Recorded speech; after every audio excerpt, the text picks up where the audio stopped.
Praise the Lord. അനുഗ്രഹിക്കപ്പെട്ട പാട്ടുകൾ പാടി നമ്മുടെ ക്ലാസ്സുകൾ നമുക്ക് ആരംഭിക്കാം. അതിനായി ബ്രിയാനിസ്റ്റിനെ ഞാൻ ക്ഷണിക്കും. Praise the Lord. ഒരു പ്രഭാതകാലം കൂടി നമുക്ക് ദാനമായി തന്ന ദൈവത്തിന് നന്ദിയോടെ സ്തോത്രം ചെയ്യാം. നമ്മെ കാത്തുപരിപാലിച്ച ദൈവത്തെ കരങ്ങളടിച്ച് ശാലേം രാജൻ വരുന്നൊരു ധ്വനികൾ എന്ന പാട്ട് പാടി നമുക്ക് ദൈവത്തെ മഹത്വപ്പെടുത്താം.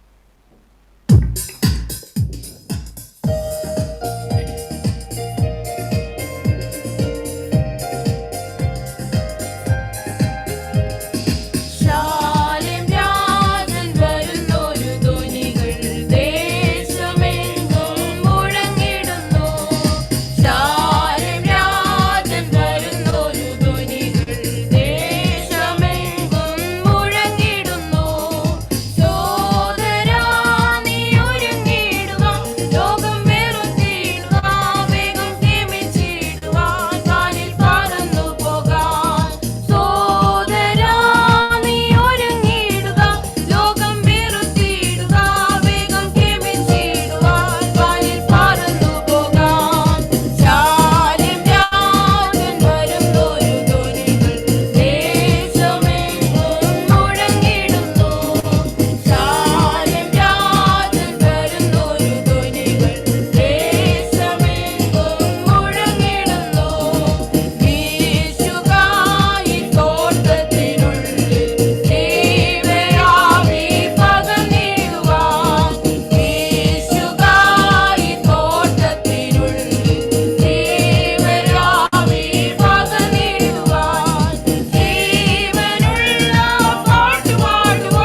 ലോർഡ്. ഹല്ലേലൂയ.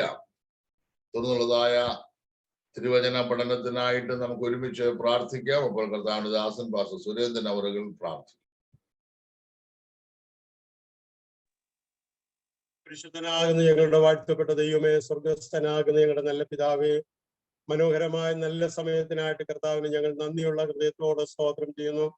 ഇന്ന് പകൽക്കാലം കർത്താവിന്റെ വചനം സംസാരിപ്പാൻ അങ്ങയുടെ ദാസനെ അവിടുത്തെ പരിശുദ്ധാത്മാവിന്റെ കരങ്ങളിൽ വഹിച്ചു കൊള്ളണമേ.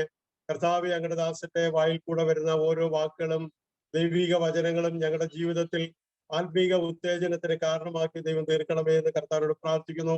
സൂം മീറ്റിംഗിൽ കൂടി കടന്നു വന്നിരിക്കുന്ന എല്ലാ പ്രിയപ്പെട്ടവരെയും കർത്താവിന്റെ കരങ്ങളിൽ സമർപ്പിച്ച് എല്ലാ പ്രിയപ്പെട്ടവരെയും ഞങ്ങൾ അനുഗ്രഹിച്ച് പ്രാർത്ഥിക്കുന്നു. അങ്ങയുടെ വൃത്തിയെ കുടുംബമായി ദൈവം അനുഗ്രഹിക്കണമേ. ശാരീരിക ക്ലേശങ്ങളെല്ലാം ദൈവമായ കർത്താവ് അത്ഭുതകരമായി വിടുവിച്ചുകൊണ്ടിരിക്കുന്നു ഓർത്ത് സ്തോത്രം ചെയ്യുന്നു. ഇന്നത്തെ ബൈബിൾ ക്ലാസ് കഴിയുമ്പോൾ പൂർണ്ണ ആരോഗ്യമുള്ളവനായി തീരുവാൻ പരിശുദ്ധാത്മാ സഹായിക്കണമേ. കേൾവിക്കാരായിരിക്കും ഞങ്ങൾ എല്ലാവരെയും അവിടുന്ന് ഒരുമിച്ച് അനുഗ്രഹിക്കണമേ കർത്താവെ. ആദ്യോടുന്ന പരിശുദ്ധാത്മാന്റെ സാന്നിധ്യം മറവ് ഞങ്ങളെ മറയ്ക്കും. മഹത്വമെല്ലാം കർത്താവ് എടുക്കും. ക്രിസ്തുയേശുവിന്റെ നാമത്തിൽ താഴ്മയായിട്ട് അപേക്ഷിക്കുമ്പോൾ ദൈവോ നീ കേട്ട് ഉത്തരം തരണമേ നല്ല പിതാവേ. ആമേൻ. ഹല്ലേലൂയ. കർത്താവിന്റെ നിസ്തുല്യമായ നാമം വാഴ്ത്തപ്പെടുമാറാകട്ടെ. ഒരു അനുഗ്രഹിക്കപ്പെട്ട പകൽവേള കൂടെ കർത്താവിന്റെ പാദപീഠത്തിൽ നമുക്ക് ഒരുമിച്ചായിരിക്കാൻ ദൈവം തന്ന നല്ല അവസരത്തെ ഓർത്ത് ഞാൻ ദൈവത്തെ സ്തുതിക്കുന്നു. കർത്താവിൽ പ്രസിദ്ധനായിരിക്കുന്ന പാസ്റ്റർവിയെ തമ്പിച്ചാൻ കർത്താവിന്റെ സന്നിധിയിൽ ചേർക്കപ്പെട്ടു. ആ ദേവദാസന്റെ ബൈബിൾ കോളേജിലാണ് ആദ്യമായിട്ട് തിരുവചനം പഠിപ്പിക്കുവാൻ ദൈവം എനിക്ക് അവസരം. 1989 മുതലുള്ള 7 വർഷം ബൈബിൾ കോളേജിൽ തിരുവചനം പഠിപ്പിക്കുവാനുള്ള ഭാഗ്യം ദൈവം തന്നു. നന്ദിയോടെ ഓർക്കുന്നു. ദുഃഖത്തിലായിരിക്കുന്ന കുടുംബാംഗങ്ങളെയും ആ പ്രസ്ഥാനത്തെയും ഓർത്ത് നമുക്ക് തുടർന്നും പ്രാർത്ഥിക്കാം. കഴിഞ്ഞ ക്ലാസ്സിൽ നാം ചിന്തിച്ചത് സ്നാനത്തെ കുറിച്ചാണ്. അല്പകാര്യങ്ങളൊക്കെ നമ്മൾ ചിന്തിച്ചു. സ്നാനത്തിന്റെ പ്രാധാന്യതയെ കുറിച്ചും സ്നാനം എങ്ങനെ ആയിരിക്കണം എന്നുള്ളതിനെ കുറിച്ചും സ്നാനത്തെ കുറിച്ചുള്ള ചില ഗ്രീക്ക് പദങ്ങളൊക്കെ നമുക്ക് ചിന്തിപ്പാനിടയായി. പ്രായോഗികമായ ചില കാര്യങ്ങൾ ഇന്ന് നമ്മൾ സ്നാനത്തോടുള്ള ബന്ധത്തിൽ പഠിക്കുന്നതായിരിക്കും. തുടർന്ന് നമ്മൾ ചിന്തിക്കുന്നത് സ്നാനത്തിന്റെ ആവശ്യം. എന്തിനാണ് സ്നാനപ്പെടുന്നത്? എന്തിനാ സ്നാനപ്പെടുന്നത്?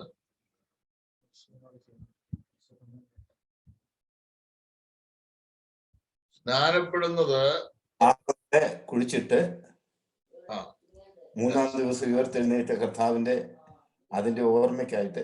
ആമേൻ, ആമേൻ, ആമേൻ. നമ്മൾ അതിനെ കുറിച്ചൊക്കെ ഇപ്പൊ ചിന്തിക്കാൻ പോവുകയാണ്. ആദ്യം മനസ്സിലാക്കണം, സ്നാനം ഒരു സംഘടനയിൽ ചേരാനല്ല, പെന്തക്കോസിൽ ചേരാനല്ല, ഒരു സമുദായത്തിൽ ചേരാനല്ല. സ്നാനമെന്നുള്ളത് സകല ക്രൈസ്തവരും ഒരുപോലെ അംഗീകരിച്ചിരിക്കുന്ന ഒരു സത്യമാണ്. കാത്തലിക് വിശ്വാസികൾക്ക് സ്നാനമുണ്ട്. നാം ചെയ്യുന്നത് പോലെ അല്ല എന്ന് മാത്രമേ ഉള്ളൂ. ഓർത്തഡോക്സ് യാക്കോബ വിഭാഗങ്ങൾക്ക് സ്നാനമുണ്ട്. നാം ചെയ്യുന്നത് പോലെ അല്ല എന്ന് മാത്രമേ ഉള്ളൂ. മെത്തഡിസ്റ്റ്, CSI, ലൂതറൻ ചർച്ചുകൾ, ബാപ്റ്റിസ്റ്റ് ചർച്ചുകൾ, പിന്നെ ഇവാഞ്ചലിക്കൽ ചർച്ചുകൾ, ഇവർക്കെല്ലാം സ്നാനമുണ്ട്. പെന്തക്കോസ്റ്റ് ചർച്ചുകൾ, സാൽവേഷൻ ആർമി, സ്നാനം എന്നുള്ളത് ഒരു ക്രൈസ്തവ ഡിനോമിനേഷനും ഡിനേ ചെയ്യുന്നതല്ല. സ്നാനം എല്ലാവരും എന്ത് ചെയ്യുന്നുണ്ട്? അവരുടേതായ നിലയിൽ അനുഷ്ഠിക്കുന്നുണ്ട്.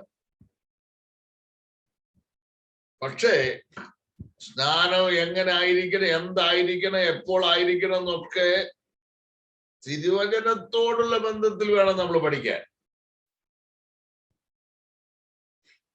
സ്നാനത്തിന്റെ ആവശ്യം, സ്നാനപ്പെട്ട ഒരു ദൈവത്തെ സ്തുതിച്ചുകൊണ്ടിരിക്കണം. നിങ്ങള് സ്നാനപ്പെടാനുള്ളവർക്ക് ഈ ക്ലാസ് പ്രയോജനമായിരിക്കത്തക്കവണ്ണം നിങ്ങൾ എഴുതിയെടുത്ത് അവരെ പറഞ്ഞ് പഠിപ്പിക്കുകയും ചെയ്യണം. നമ്പർ 1, യേശുവിനോട് ചേരുവാൻ. സ്നാനം എന്തിനാണ്? യേശുവിനോട് ചേരുവാൻ. അപ്പോസ്തലനായ പൗലോസ് കൊരിന്ത്യർക്ക് എഴുതിയ 1-ാം ലേഖനം 10-ാം അധ്യായം അതിന്റെ പ്രാരംഭ വാക്യങ്ങൾ വായിക്കുമ്പോൾ അവർ സമുദ്രത്തിലും മേഘത്തിലൂടെ കടന്ന് മോശയോട് ചേർന്നു. അത് സ്നാനത്തിനൊരു മുൻകുറി എന്ന് നമ്മൾ വായിച്ചിട്ടുണ്ട്. അവിടെ 1 മിനിറ്റ് ഞാൻ ഒരു കാര്യം പറയാൻ ആഗ്രഹിക്കുന്നുണ്ട്. മോശയോട് ഇസ്രായേൽ മക്കൾ ചേർന്നത് എപ്പോഴാ? ചെങ്കടലിൽ കൂടെ കടന്ന് അവിടെ മീതെ എന്തുണ്ടായിരുന്നു? മേഘമുണ്ടായിരുന്നു. അങ്ങനെ കടന്ന് അക്കരെ ചെന്നപ്പോഴാണ് മോശയോട് ചേർന്നത് എന്ന് വചനം നമ്മളെ പഠിപ്പിക്കുന്നു. ഒരു ചോദ്യം, മിസ്രൈമിൽ 10 ബാധകൾ വന്നപ്പോ മോശ അവിടെ ഇല്ലായിരുന്നോ? പെസഹ കുഞ്ഞാടിനെ അറുത്തപ്പോ മോശ അവിടെ ഇല്ലേ? ഉണ്ടല്ലോ. ഇസ്രായേൽ മക്കൾക്ക് വേണ്ട എല്ലാ സപ്പോർട്ടും കൊടുക്കുവാൻ ഒരു ലീഡറായിട്ട് മോശ ഇസ്രായേലിൽ ദൈവജനത്തോടൊപ്പം ഉണ്ട്, ശരിയാ. പക്ഷേ അവർ മോശയോട് ചേർന്നത് ചെങ്കടൽ കടന്നതിന് ശേഷമാണ്. എന്ന് പറഞ്ഞ പോലെ നമ്മളൊരു ക്രൈസ്തവ വീട്ടിൽ ജനിച്ചിരിക്കാം, നമ്മൾ പ്രാർത്ഥിച്ചിരിക്കാം, ദൈവത്തിന്റെ എല്ലാ സപ്പോർട്ടും നമുക്കുണ്ട്, ഒക്കെ ശരിയാണ്. പക്ഷേ നമ്മൾ യേശുവിനോട് ചേരുന്നത് എപ്പോഴാണെന്ന് അറിയാമോ? സ്നാനത്തോടു കൂടെ മാത്രമേ ഉള്ളൂ. ആമേൻ. നമ്മുടെ പ്രാർത്ഥനയ്ക്ക് ഒരുപക്ഷെ ചിലപ്പോൾ മറുപടി ദൈവം തന്നേക്കാം, നമ്മുടെ വഴികളെ ദൈവം സൂക്ഷിച്ചേക്കാം, നല്ല മാർക്ക് ചിലപ്പം തന്നെന്ന് വരാം, നമ്മുടെ കുഞ്ഞുങ്ങളെ ദൈവം സൂക്ഷിച്ചെന്ന് വരെ. ഇതൊക്കെ സത്യമാണെങ്കിലും സ്തോത്രം, ഞാൻ യേശുവിന്റെ വകയാണെന്ന് പറയാൻ ഒറ്റ മുഖാന്തരമേ ഉള്ളൂ, യേശുവിനോട് ചേരുക എന്ന് മാത്രമേ ഉള്ളൂ. ഒരു പാട്ടിന്റെ മനസ്സിൽ വരുന്നുണ്ട്, യേശുവോട് ചേർന്നിരിപ്പാതെത്ര മോദമേ, യേശുവിനാ ജീവിക്കുന്നതെത്ര ഭാഗ്യമേ, യേശുവോട് ചേർന്നിരിപ്പാതെത്ര മോദമേ, യേശുവിനാ ജീവിക്കുന്നതെത്ര ഭാഗ്യമേ. ഞാൻ യേശുവിനോട് ചേർന്നൊരു വ്യക്തിയാണെന്ന് ധൈര്യത്തോടൊന്ന് പറയാമോ? ആമേൻ. ജീസസ് ആരോടും ചേരാൻ കഴിഞ്ഞില്ലെങ്കിലും ദൈവദാസന്മാരെ, ദൈവമക്കളെ, യേശുവിനോട് ചേർന്നിരിക്കട്ടെ. രണ്ടാമത്, സ്നാനത്തിന്റെ ആവശ്യകത എന്ന് പറയുന്നത് യേശുക്രിസ്തുവിനെ ധരിക്കുവാനാ. സ്തോത്രം.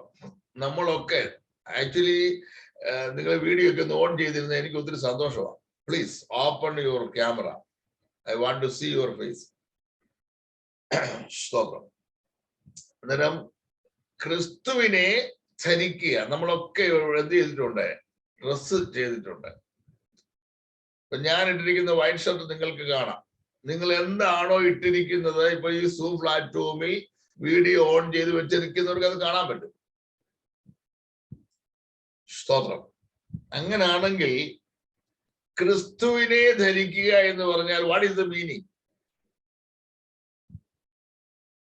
ക്രിസ്തുവിനെ ധരിക്കുക എന്ന് പറഞ്ഞാൽ ആര് നമ്മെ നോക്കിയാലും യേശുവിനെ കാണണം. ആമേൻ. ലോകം നോക്കുമ്പോൾ സൈമൺ പാസ്റ്ററെ അല്ല കാണേണ്ടത്, അവിടെ നിൽക്കട്ടെ. യേശുവിനെ കാണണം. നാം നടന്നു പോകുന്നിടത്ത്, നമ്മൾ പ്രസംഗിക്കുന്നിടത്ത്, നമ്മുടെ പ്രവൃത്തി മേഖലകളിൽ യേശുവിനെ കാണാൻ ഒരു ഭാഗ്യം ദൈവം നമുക്ക് നൽകട്ടെ. സ്തോത്രം. ക്രിസ്തുവിനെ ധരിക്കണം. ഇന്ന് ഏത് സ്റ്റേജ് എടുത്ത് നോക്കിയാലും ഏത് പ്രവർത്തന മേഖല നോക്കിയാലും ക്രിസ്തുവിനെ കാണാതെ കേവലം മനുഷ്യന്റെ പേഴ്സണാലിറ്റി വെളിപ്പെടുത്തിക്കൊണ്ടിരിക്കുന്ന ഇന്നത്തെ ആത്മീയ മണ്ഡലത്തിൽ കർത്താവ് പുറത്തു നിൽക്കുന്ന പോലെ തോന്നിപ്പോയിട്ടുണ്ട്. സ്തോത്രം. നമ്മെ അല്ല ലോകം കാണേണ്ടത്, യേശുവിനെ ലോകം കാണണം. Praise the Lord. സ്തോത്രം. ക്രിസ്തുവിനെ ധരിക്കണം. സ്നാനത്തിന്റെ പ്രാധാന്യത ഒത്തിരി ഉണ്ട്. ഒരു 5 കാര്യം പറഞ്ഞ് ഞാൻ അങ്ങ് വിടുക, കാരണം നമുക്ക് കൂടുതൽ കാര്യങ്ങൾ പഠിക്കാനുള്ളതുകൊണ്ട്. മൂന്നാമത്, കുറച്ചു മുമ്പ് നമ്മുടെ ബാംഗ്ലൂരിലെ ഒരു അച്ചായൻ പറഞ്ഞ പോലെ നമ്മുടെ പഴയ മനുഷ്യനെ അടക്കം ചെയ്യുന്നതിന്, സ്തോത്രം, മരിച്ച ഒരൊറ്റ വ്യക്തിയെയും നമ്മൾ വീട്ടിൽ വെച്ചുകൊണ്ടിരിക്കത്തില്ല. ആ വ്യക്തിയെ അടക്കം ചെയ്യും. ചില ദിവസങ്ങൾക്കകം അടക്കം ചെയ്യും. ദൈവത്തിന് സ്തോത്രം. പാപിയായി ജനിച്ച് പാപിയായി ജീവിച്ചു വരവേ പരിശുദ്ധനായ യേശുവിനെ സ്വന്തം രക്ഷിതാവും കർത്താവുമായി സ്വീകരിച്ചപ്പോൾ മനസ്സിലായി, സ്തോത്രം, പാപത്തിന്റെ ശമ്പളം മരണമാണ്.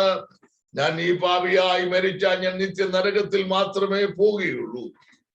എനിക്ക് ഒരു നിത്യജീവൻ ആവശ്യമാണ്.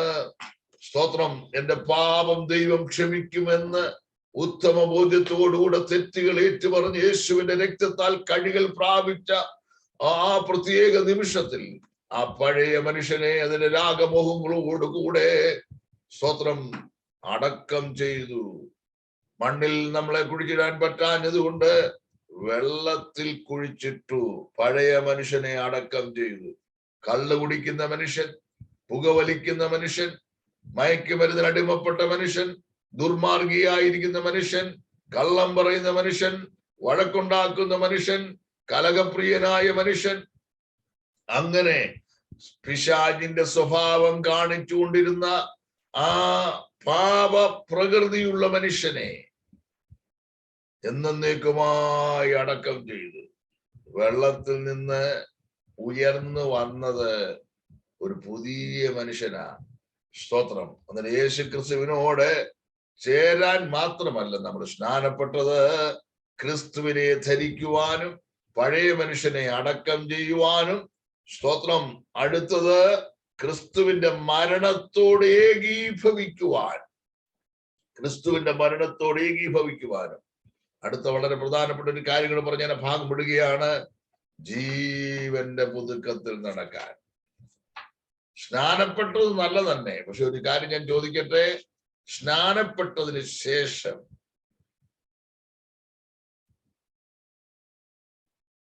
ജീവന്റെ പുതുക്കത്തിൽ നടക്കാൻ കഴിയുന്നുണ്ടോ?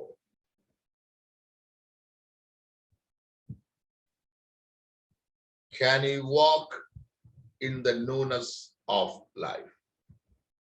ജീവന്റെ പുതുക്കത്തിൽ നടക്കാൻ കഴിയുന്നുണ്ടോ? സ്നാനപ്പെട്ടെന്ന് പറഞ്ഞിട്ട് കാര്യമില്ല. സ്തോത്രം. സ്നാനപ്പെട്ടതിന് ശേഷം പഴയ മനുഷ്യന്റെ പ്രവൃത്തികൾ ഒന്നും നിന്റെ കയ്യിൽ വരരുത്, നാവിൽ വരരുത്, ചിന്തയിൽ വരരുത്. Praise God. നമ്മുടെ ജഡം ക്രൂശിക്കപ്പെട്ടിരിക്കുക, നമ്മുടെ ജഡം ചത്തിരിക്കുക. സ്തോത്രം. നമ്മളിൽ പിന്നെ ജീവിക്കുന്നത് യേശുവാണ്. എന്നേശു ജീവിക്കും ആയതിനാൽ ഞാനും എന്നേക്കും ജീവിക്കയാൽ.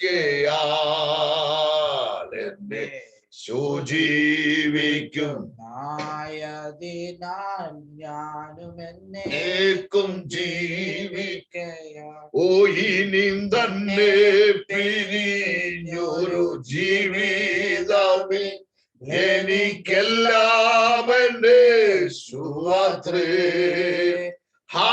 ഹല്ലേലൂയ, ജയം ഹല്ലേലൂയ, യേശു കർത്താവ് ജീവിക്കും. ഇനി തന്നെ പിരിഞ്ഞ ഒരു ജീവിതമില്ല. യേശുവിനെ പിരിഞ്ഞൊരു ജീവിതമില്ല. അതുകൊണ്ടാണ് യേശു പറഞ്ഞത്, എന്നെ പിരിഞ്ഞ് നിങ്ങൾക്ക് ഒന്നും ചെയ്യാൻ കഴിയത്തില്ല. Praise the Lord. സ്തോത്രം. അന്നേരം ഞാൻ ഒരു 5 കാര്യങ്ങൾ പറഞ്ഞു. ഒന്നുകൂടെ ഞാൻ അത് ആവർത്തിക്കുന്നു. പഠിക്കേണ്ടവർക്കും പഠിപ്പിക്കേണ്ടവർക്കും സ്നാനത്തിന്റെ ആവശ്യകത യേശുവിനോട് ചേരുവാൻ. 2, ക്രിസ്തുവിനെ ധരിക്കുവാൻ. 3, പഴയ മനുഷ്യനെ അടക്കം ചെയ്യുവാൻ. 4, ക്രിസ്തുവിന്റെ മരണത്തോടെ ഏകീഭവിക്കുവാൻ. 5, ജീവന്റെ പുതുക്കത്തിൽ നടക്കുവാൻ. സ്തോത്രം. അടക്കം ചെയ്ത മനുഷ്യൻ കർത്താവിന്റെ ദാസൻ കരത്തിന് പിടിച്ച് വെള്ളത്തിൽ നിന്ന് ഉയർത്തിയെടുക്കുമ്പോൾ സ്തോത്രം ഒരു പുതിയ ശരീരമാണ് കിട്ടുന്നത്. ഒരു ആത്മീയ പുനരുത്ഥാനമാണ് ഉണ്ടാകുന്നത്. സ്തോത്രം. അതൊരു പുതുക്കമാണ്. ആ പുതുക്കത്തിൽ നടക്കണം. ആമേൻ. ഇനിയും ആര് സ്നാനപ്പെടണം? ഒരുപാട് ചിന്തകളുണ്ട്. 3 കാര്യമേ ഞാൻ പറയുന്നുള്ളൂ പ്രധാനമായിട്ട്. 1, മർക്കോസ് 16:16. അവിടെ ഒരു കാര്യം ഓർപ്പിക്കാനുണ്ട്. വായിക്കാം.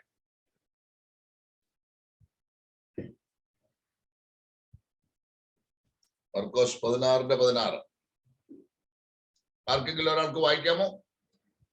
കാണാതെ പറയാവുന്ന വാക്യമാ. വിശ്വസിക്കുകയും സ്നാനം ഏൽക്കുകയും ചെയ്യുന്നവൻ രക്ഷിക്കപ്പെടും. അവിടെ ഒരു പദം കണ്ടോ? സ്നാനം ഏൽക്കുകയാണോ ഏൽപ്പിക്കുകയാണോ? എല്ലാരും ഒന്ന് നോക്കിയേ ബൈബിളിൽ. ഏൽപ്പിക്കുക എന്ന് പറഞ്ഞാൽ ഒരു ഫോഴ്സ് പിന്നിലുണ്ട്, ഒരു കമ്പലിംഗ് ഉണ്ട്. ഏൽക്കുക എന്ന് പറഞ്ഞു കഴിഞ്ഞാൽ വില്ലിംഗിലിയ, അല്ലെ? മനഃപൂർവ്വം സ്വന്തമായിട്ട് ചെയ്യുക, സെൽഫ് വില്ലിംഗ്. നമ്മളൊക്കെ സ്വന്തമായിട്ട് നമ്മുടെ സ്വന്തം താല്പര്യത്തിൽ സ്നാനപ്പെട്ടതാണോ അതോ മറ്റാരെങ്കിലും നിർബന്ധിച്ച് ചെയ്തതാണോ? സ്തോത്രം.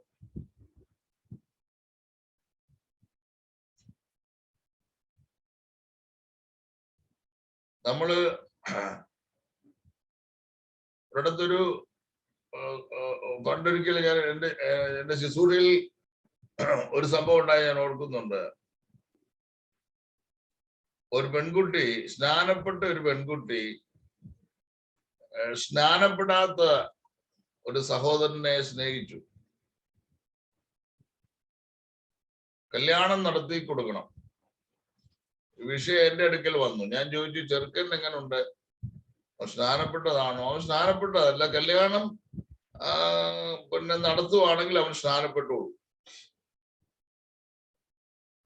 ബൈബിള് നമ്മൾ ശരിക്കും പഠിച്ചാൽ കല്യാണ സ്നാനം എന്നൊരു സ്നാനം ഇല്ല.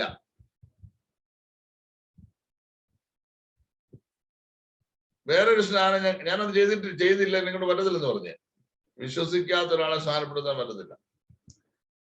രണ്ടാമത് ഇവരും ഒക്കെ സ്നാനപ്പെടുകയില്ല. ഞാനായിട്ട് എന്തിനാ ഇങ്ങനെ മാറി നിൽക്കുന്നത്? എന്നിട്ട് കൂട്ടസ്നാനം, കൂട്ടത്തിൽ അങ്ങ് സ്നാനപ്പെടുക. പിന്നെ ഞാൻ സ്നാനപ്പെട്ടില്ലെങ്കിൽ അപ്പച്ചനും അമ്മച്ചും ഒക്കെ പ്രായമാകുന്നു, അവരെ അടക്കാൻ സ്ഥലമില്ല, എനിക്ക് വലിയ വിശ്വാസമൊന്നും ഇല്ലെങ്കിൽ ഞാൻ സ്നാനപ്പെട്ടേക്കാം, കാരണം എന്റെ മാതാപിതാക്കളുടെ സംരക്ഷണം എനിക്ക് വലുതാ. അങ്ങനെ സ്നാനപ്പെടുന്നവരുണ്ട്. ഇതൊന്നും അല്ല സ്നാനം. Praise the Lord. വിശ്വസിക്കുക, യേശുക്രിസ്തുവിന്റെ രക്ഷകനാണെന്നും യേശുക്രിസ്തുവിന്റെ കാൽവറി മരണം എന്റെ പാപങ്ങൾക്ക് പരിഹാരത്തിന് വേണ്ടിയാണെന്ന് ഹൃദയം കൊണ്ട് വിശ്വസിച്ച് വാഗൊണ്ട് ഏറ്റു പറയുന്നവർക്കുള്ളതാണ് സ്നാനം എന്ന് പറയുന്നത്. ഞാൻ കഴിഞ്ഞ ക്ലാസ്സിൽ പറഞ്ഞു, ബൈബിളിൽ ശിശുസ്നാനം എന്ന് പറഞ്ഞ സംഭവമില്ല, മുതിർന്ന സ്നാനം എന്ന് പറഞ്ഞ സംഭവം ബൈബിളിലില്ല. ബൈബിള് നമ്മെ പഠിപ്പിക്കുന്ന സ്നാനം വിശ്വാസ സ്നാനമാണ്. വിശ്വസിക്കുകയും സ്നാനം ഏൽപ്പിക്കുകയും ചെയ്യുന്നവർ രക്ഷിക്കപ്പെടുമെന്നല്ല, സ്നാനം ഏൽക്കുകയും ചെയ്യുന്നവർ രക്ഷിക്കപ്പെടും എന്ന് പറഞ്ഞാൽ കൊച്ചു കുഞ്ഞുങ്ങളെയൊക്കെ നിർബന്ധിച്ച് സ്നാനം ഏൽപ്പിക്കുന്നത് നമ്മൾ കണ്ടിട്ടുണ്ട്. അതൊക്കെ വചനവിരുദ്ധമാണ്. സ്തോത്രം. എന്നാൽ ആർക്കാ സ്നാനം? വിശ്വസിക്കുന്നവർക്ക്. ഒരു വാക്യം കൂടെ വായിക്കാം. അപ്പോസ്തലപ്രവൃത്തി 8:36-37.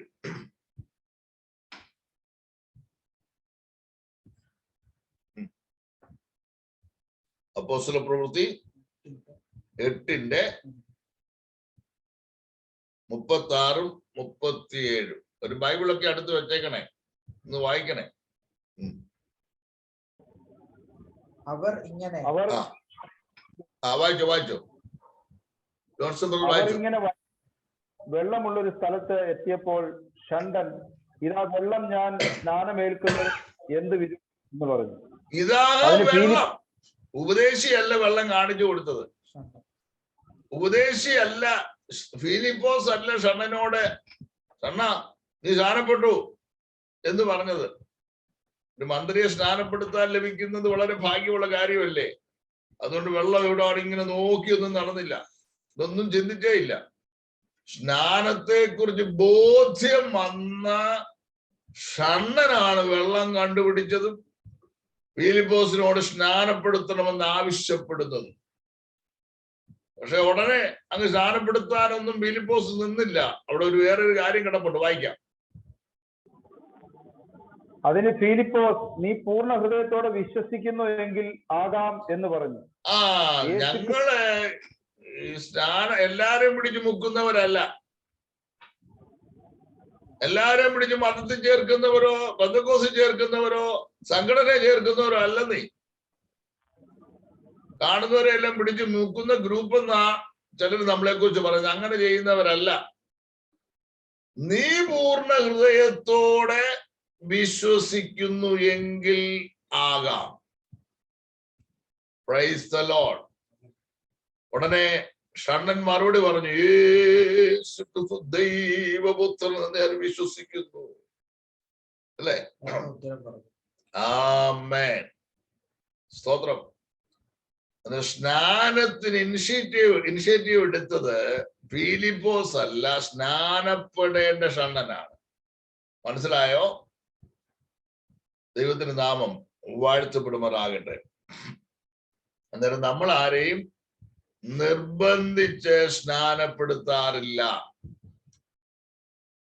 ആരെ ഒരിക്കലും നിർബന്ധിച്ച് മതപരിവർത്തനം ചെയ്യിപ്പിക്കുന്നവരല്ല പെന്തക്കോസ്ത് വിശ്വാസികൾ. ഇത് മതപരിവർത്തനമേ അല്ല. സ്തോത്രം. ആരുടെയെങ്കിലും മനസ്സിന് പരിവർത്തനം ഉണ്ടായാൽ ചെയ്യേണ്ട കർമ്മമാണ് വിശ്വാസ സ്നാനം എന്നുള്ളത്. രണ്ടാമത്, ആര് സ്നാനപ്പെടണം? ശിഷ്യരായവർ സ്നാനപ്പെടണം.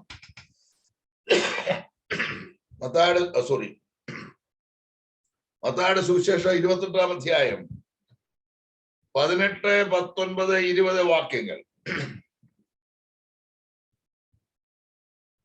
യേശു അടുത്ത് ചെന്നു, സ്വർഗത്തിലും ഭൂമിയിലും സകല അധികാരവും എനിക്ക് നൽകപ്പെട്ടിരിക്കുന്നു. ആകയാൽ നിങ്ങൾ പുറപ്പെട്ട് പുത്രന്റെയും പരിശുദ്ധാത്മാവിന്റെയും നാമത്തിൽ സ്നാനം കഴിച്ചു ഞാൻ നിങ്ങളോട് കൽപ്പിച്ചത് ഒക്കെയും പ്രമാണിപ്പാൻ തക്കവണ്ണം ഉപദേശിച്ചുകൊണ്ട് സകല ജാതികളെയും ശിഷ്യരാക്കിക്കൊള്ളുവീൻ. മലയാളം ബൈബിളില് അതിന്റെ ട്രാൻസ്ലേഷനിൽ ഒരു ചെറിയ ഒരു അപാകതയുണ്ട്. എന്നാൽ ഓതറൈസ്ഡ് ഇംഗ്ലീഷ് ബൈബിൾ പരിശോധിച്ചാൽ go and teach the nations. Go ye therefore and teach all the nations, baptizing them in the name of ദൈവ വചനം പഠിപ്പിച്ച്, യേശു പഠിപ്പിച്ചത് ജനത്തെ പഠിപ്പിച്ച് അവരെ സ്നാനപ്പെടുത്തണം. അതാണ് പ്രമാണം. മനസ്സിലായോ? അന്നേരം യേശുവിന്റെ ഡിസൈപ്പിൾഷിപ്പ് അംഗീകരിക്കുവാൻ മനസ്സുള്ളവരെ സ്നാനപ്പെടുത്തേണ്ടത്, അല്ലാത്തവരെ സ്നാനപ്പെടുത്തത്തില്ല. ആമേൻ. മൂന്നാമത്, അപ്പോസ്തലപ്രവൃത്തിയുടെ പുസ്തകം 2-ാം അധ്യായം അതിന്റെ 37, 38 വാക്യങ്ങളിലൂടെ നമുക്കൊന്ന് ചേർന്ന് വായിച്ച് ഞാൻ ആ ഭാഗം വിടുകയാണ്. അപ്പോസ്തലപ്രവൃത്തി 2-ന്റെ 37, 38 വായിക്കാം. ഇത് കേട്ടിട്ട് അവർ ഹൃദയത്തിൽ കുത്തുകൊണ്ട് പത്രോസിനോട് ശേഷം അപ്പോസ്തലന്മാരോടും സഹോദരന്മാരായ പുരുഷന്മാരെ ഞങ്ങൾ എന്തു ചെയ്യേണ്ടു എന്ന് ചോദിച്ചു. പത്രോസ് അവരോട്, ഉം. നിങ്ങൾ മാനസാന്തരപ്പെട്ട് നിങ്ങളുടെ പാപങ്ങളുടെ മോചനത്തിനായി ഓരോരുത്തർ യേശുക്രിസ്തുവിന്റെ നാമത്തിൽ സ്നാനമേൽപ്പീൻ, എന്നാൽ പരിശുദ്ധാത്മാവിന് ദാനം ലഭിക്കും. മതി. അന്നേരം ആര് സ്നാനപ്പെടണം? മാനസാന്തരപ്പെട്ടവർ സ്നാനപ്പെടണം. വിശ്വസിക്കുന്നവർ സ്നാനപ്പെടണം. മനസ്സിന് രൂപാന്തരം വന്നവർ സ്നാനപ്പെടണം. സ്തോത്രം. സുവിശേഷം കേട്ടവർ സ്നാനപ്പെടണം. ഇത് ബൈബിള് നമ്മളെ പഠിപ്പിക്കുന്ന കാര്യമാണ്. ഇത് നമുക്ക് ഇഷ്ടമല്ലാതെ മാറ്റിവെക്കാനൊന്നും പറ്റത്തില്ല. സ്തോത്രം. ബൈബിള് ശരിക്ക് വിശ്വസിക്കുകയും പഠിപ്പിക്കുകയും ചെയ്താൽ ഇന്ന് പല നാമധേയ സഭകളിൽ നടക്കുന്ന പല വിഷയങ്ങളോടും എന്ത് ചെയ്യാൻ പറ്റും? നമുക്ക് എതിർത്ത് നിൽക്കേണ്ടതായിട്ട് വരും. അതുകൊണ്ട് അങ്ങനെയുള്ളവർ പറയുന്നത് പാരമ്പര്യമാണ് ഏറ്റവും വലുതെന്നും ദൈവത്തിന്റെ വചനത്തിന് 2ാം സ്ഥാനമേ ഉള്ളൂ എന്നാണ് അവർ പഠിപ്പിക്കുന്നത്. കാരണം 1ാം സ്ഥാനം ബൈബിളിന് കൊടുത്താൽ പലതും ചോദ്യം ചെയ്യപ്പെടും. അതുകൊണ്ട് 2ാം സ്ഥാനം എന്ന് പറയുമ്പോൾ വലുതായിട്ട് ചോദ്യം ചെയ്യാൻ വരുന്നില്ലല്ലോ. പക്ഷേ സ്തോത്രം, നമ്മെ സംബന്ധിച്ച് സ്തോത്രം, നമ്മെ പോലുള്ള ദൈവദാസന്മാരും ദാസിമാരും ദൈവമക്കളും പ്രഥമ സ്ഥാനം കൊടുക്കുന്നത് ഈ വിശുദ്ധ വേദ പുസ്തകത്തിലാണ്. കൊരാമൻ പറയാമോ? കാരണം അപ്പോസ്തലനായ പൗലോസ് തീമോഥെയോസിനോട് പറയുന്നത്, നിന്നെ രക്ഷയ്ക്ക് ജ്ഞാനിയാക്കുവാൻ മതിയായ തിരുവെഴുത്തുകളെ ബാല്യം മുതൽ പഠിച്ചും അതിൽ നിശ്ചയം പ്രാപിച്ചും അതിൽ നിലനിൽക്കാം. അന്നേരം നമ്മെ രക്ഷയ്ക്ക് ജ്ഞാനിയാക്കുവാൻ മതിയായ പാരമ്പര്യം എന്നല്ല പറയുന്നത്, മതിയായ തിരുവെഴുത്ത്. ഒരാമേൻ പറഞ്ഞാട്ടെ. സ്തോത്രം. നമ്മളെ രക്ഷയ്ക്ക് ജ്ഞാനിയാക്കുവാൻ കഴിയുന്ന ഒരു ഗ്രന്ഥമുണ്ടെങ്കിൽ സ്തോത്രം, ഞാൻ ഉയർത്തിപ്പിടിച്ചിരിക്കുന്ന അഥവാ നമ്മൾ ഉയർത്തിപ്പിടിച്ചിരിക്കുന്ന ഈ വിശുദ്ധ തിരുവെഴുത്താണ്. ദൈവത്തിന് സ്തോത്രം. ഇനി പഴയ നിയമം നമ്മൾ പഠിച്ചാൽ സ്നാനത്തിന് ചില മുൻകുറി നിഴലായിട്ട് ചില കാര്യങ്ങൾ പഠിക്കാൻ പറ്റും. അത് പുതിയ നിയമത്തിൽ അപ്പോസ്തലന്മാർ കോട്ട് ചെയ്തിട്ടുണ്ട്. ആമേ. 1 പത്രോസ് 3:20. 1 പത്രോസ് 3:20. പക്ഷേ ഇപ്പൊ മുമ്പേ വായിച്ച വചനത്തിന്റെ അടിസ്ഥാനത്തിൽ ഒരു ഡൗട്ട് ചോദിച്ചോട്ടെ. അപ്പോസ്തലപ്രവൃത്തി 2-ാം അധ്യായം 37 മുതൽ മാനസാന്തരപ്പെട്ടിട്ട് സ്നാനപ്പെടണമെന്ന് പറയുമ്പോൾ അവിടെ യേശുവിന്റെ നാമത്തിലാണല്ലോ പത്രോസ് അപ്പോസ്തലൻ സ്നാനപ്പെടുത്തുന്നത്. അതെ. അപ്പൊ അതുകൊണ്ടാണോ യേശുവിന്റെ നാമത്തിലെ ഒരു സ്നാനം രൂപപ്പെട്ടത്? നമ്മൾ ഈ സ്നാനത്തിന് ക്ലാസ് കൊടുക്കുമ്പോൾ പിതാവിന്റെയും പുത്രന്റെയും പരിശുദ്ധാത്മാവിന്റെ നാമത്തിലാണ് സ്നാനപ്പെടുത്തേണ്ടതെന്ന് കർത്താവിന്റെ കൽപ്പനയാണ്. എന്തുകൊണ്ടാണ് ഇങ്ങനെ ഒരു പഠിപ്പിക്കലും ഉപദേശങ്ങളും വരുവാനും അത് ഏത് വചനത്തിന്റെ അടിസ്ഥാനത്തിലാണ് അങ്ങനെ വരുവാൻ ഇടയാകുന്നത്? നമുക്ക് അതിനെ കുറിച്ചൊന്ന് ചിന്തിക്കാം. അതിനെക്കുറിച്ച് വരുന്നുണ്ട്. എന്നാൽ ഇപ്പോൾ ചോദിച്ചത് ഞാനിപ്പോ വേഗത്തിൽ പറയാം. പിന്നെ ഒരു ഡൗട്ട് കൂടെ ഉണ്ട്. യേശുവിന്റെ നാമത്തിൽ സ്നാനപ്പെട്ട ഒരാൾ ദൈവസഭയിൽ ഉണ്ടെങ്കിൽ അവർക്ക് കർത്തൃമേശ കൊടുക്കുന്നത് തെറ്റാണോ? അവരെ അത് വിശ്വസിച്ച് അവരങ്ങനെ പോവുകയാണെങ്കിൽ നമുക്ക് കർത്തൃമേശ കൊടുക്കാൻ പറ്റുമോ? ഇതൊക്കെ നല്ല നല്ല ചോദ്യങ്ങളാണ്. സശ്രദ്ധം ഞാൻ പറഞ്ഞ ആരും ശ്രദ്ധിക്കുക. ഒന്നാമത്, നമ്മൾ അനുഷ്ഠിക്കേണ്ട ഉപദേശം എന്താ? ആര് പറയുന്നതാണ് നമ്മൾ ചെയ്യേണ്ടത് എന്ന് പറഞ്ഞേ. നാളെ ഇപ്പോൾ ഫെയ്ത്ത് മാസ്റ്റർ ഒരു ഓർഗനൈസേഷൻ രൂപീകരിച്ചാലും ഒരു ഗ്രൂപ്പ് ഫോം ചെയ്ത് അതിന്റെ ലീഡറായിട്ട് നിന്ന് ഫെയ്ത്ത് മാസ്റ്റർ ഒരാശയം കൊണ്ടുവന്നാലും ഫെയ്ത്ത് മാസ്റ്റർക്കും ചിലപ്പോൾ 100 കണക്കിന് ആളുകളെ കിട്ടിയേക്കാം. മനസ്സിലായോ? ഇപ്പോള് ഒരു വസ്തുവിനെ ഒരു ഇഷ്ടിക കൊണ്ടുവന്ന് അതിനെ പൂജിച്ച് അതിനോട് പ്രാർത്ഥിച്ചാൽ നിങ്ങളുടെ രോഗം സൗഖ്യമാകും എന്നൊരു കൾട്ടാണെന്ന് ജനം അറിയുന്നില്ല. അത് അങ്ങനെ ഒരു സംഭവം കൊണ്ടുവന്ന് പ്രാർത്ഥിച്ചാലും പിശാച് ശക്തനാകൊണ്ട് ഒരത്ഭുതം അവിടെ പ്രവർത്തിക്കും. എന്തിനാ? സുവിശേഷം തിരിച്ചറിയാതെ ജനം അതിലേക്ക് പോകാൻ വേണ്ടി ആരുടെയെങ്കിലും ജീവിതത്തിൽ ചില അത്ഭുതങ്ങളും അടയാളങ്ങളും ഉണ്ടാക്കും. എന്നിട്ട് ജനം അത് വിശ്വസിക്കും. നാളെ അത് എന്ത് ചെയ്യും? ഉറയ്ക്കും. ഇത് സാത്താന്റെ ഒരു തന്ത്രമാണ്. ഇവിടെ വളരെ വേഗത്തിലൊരു കാര്യം പറയാം. പുതിയ നിയമം നമ്മൾ പഠിക്കുമ്പോൾ യേശുവിന്റെ നാമത്തിൽ സ്നാനപ്പെട്ടു, യേശുവിന്റെ നാമത്തിൽ സ്നാനപ്പെട്ടു എന്ന് അനവധി പ്രാവശ്യങ്ങൾ കാണാൻ കഴിയും. അതിന്റെ അർത്ഥം അവരെ അപ്പോസ്തലന്മാർ സ്നാനപ്പെടുത്തിയത് യേശുവിന്റെ നാമത്തിൽ മാത്രമാണെന്ന് തെറ്റിദ്ധരിക്കരുത്. പിതാവിന്റെയും പുത്രന്റെയും പരിശുദ്ധാത്മാവിന്റെ നാമത്തിൽ സ്നാനം കഴിപ്പിക്കണമെന്ന് പറഞ്ഞത് യേശുവാ. യേശുവിന് വേണേ പറയാമായിരുന്നു, നിങ്ങൾ എന്റെ നാമത്തിൽ സ്നാനപ്പെടുത്തുവിൻ, അവിടെ ആ വിഷയം തീർന്നേനമായിരുന്നു. നിങ്ങൾ എന്റെ നാമത്തിൽ പ്രാർത്ഥിപ്പിന് യേശു പറഞ്ഞിട്ടുണ്ട്. എന്നെ കണ്ടവൻ എന്റെ പിതാവിനെ കണ്ട്, ഇതൊക്കെ പറഞ്ഞിട്ടുണ്ട്. സ്നാന വിഷയം വന്നപ്പോൾ പിതാവിനെയും പുത്രനെയും പരിശുദ്ധാത്മാവിനെയും കൂടെ അതിനകത്ത് യേശു കൊണ്ടുവന്നു. എന്തുകൊണ്ടാണ് യേശുവിന്റെ നാമത്തിൽ മാത്രം സ്നാനം എന്നുള്ള പദം കാണുന്നത്? പിതാവിനെ യഹൂദന്മാർ അംഗീകരിച്ചിട്ടുണ്ട്, പരിശുദ്ധാത്മാവിനെ അംഗീകരിച്ചിട്ടുണ്ട്. അവർ തള്ളിക്കളഞ്ഞ ഒരൊറ്റ നാമം യേശുവിന്റെ നാമം. അവൻ സ്വന്തത്തിലേക്ക് വന്നു, സ്വന്തമായവരും അവനെ കൈക്കൊണ്ടില്ല.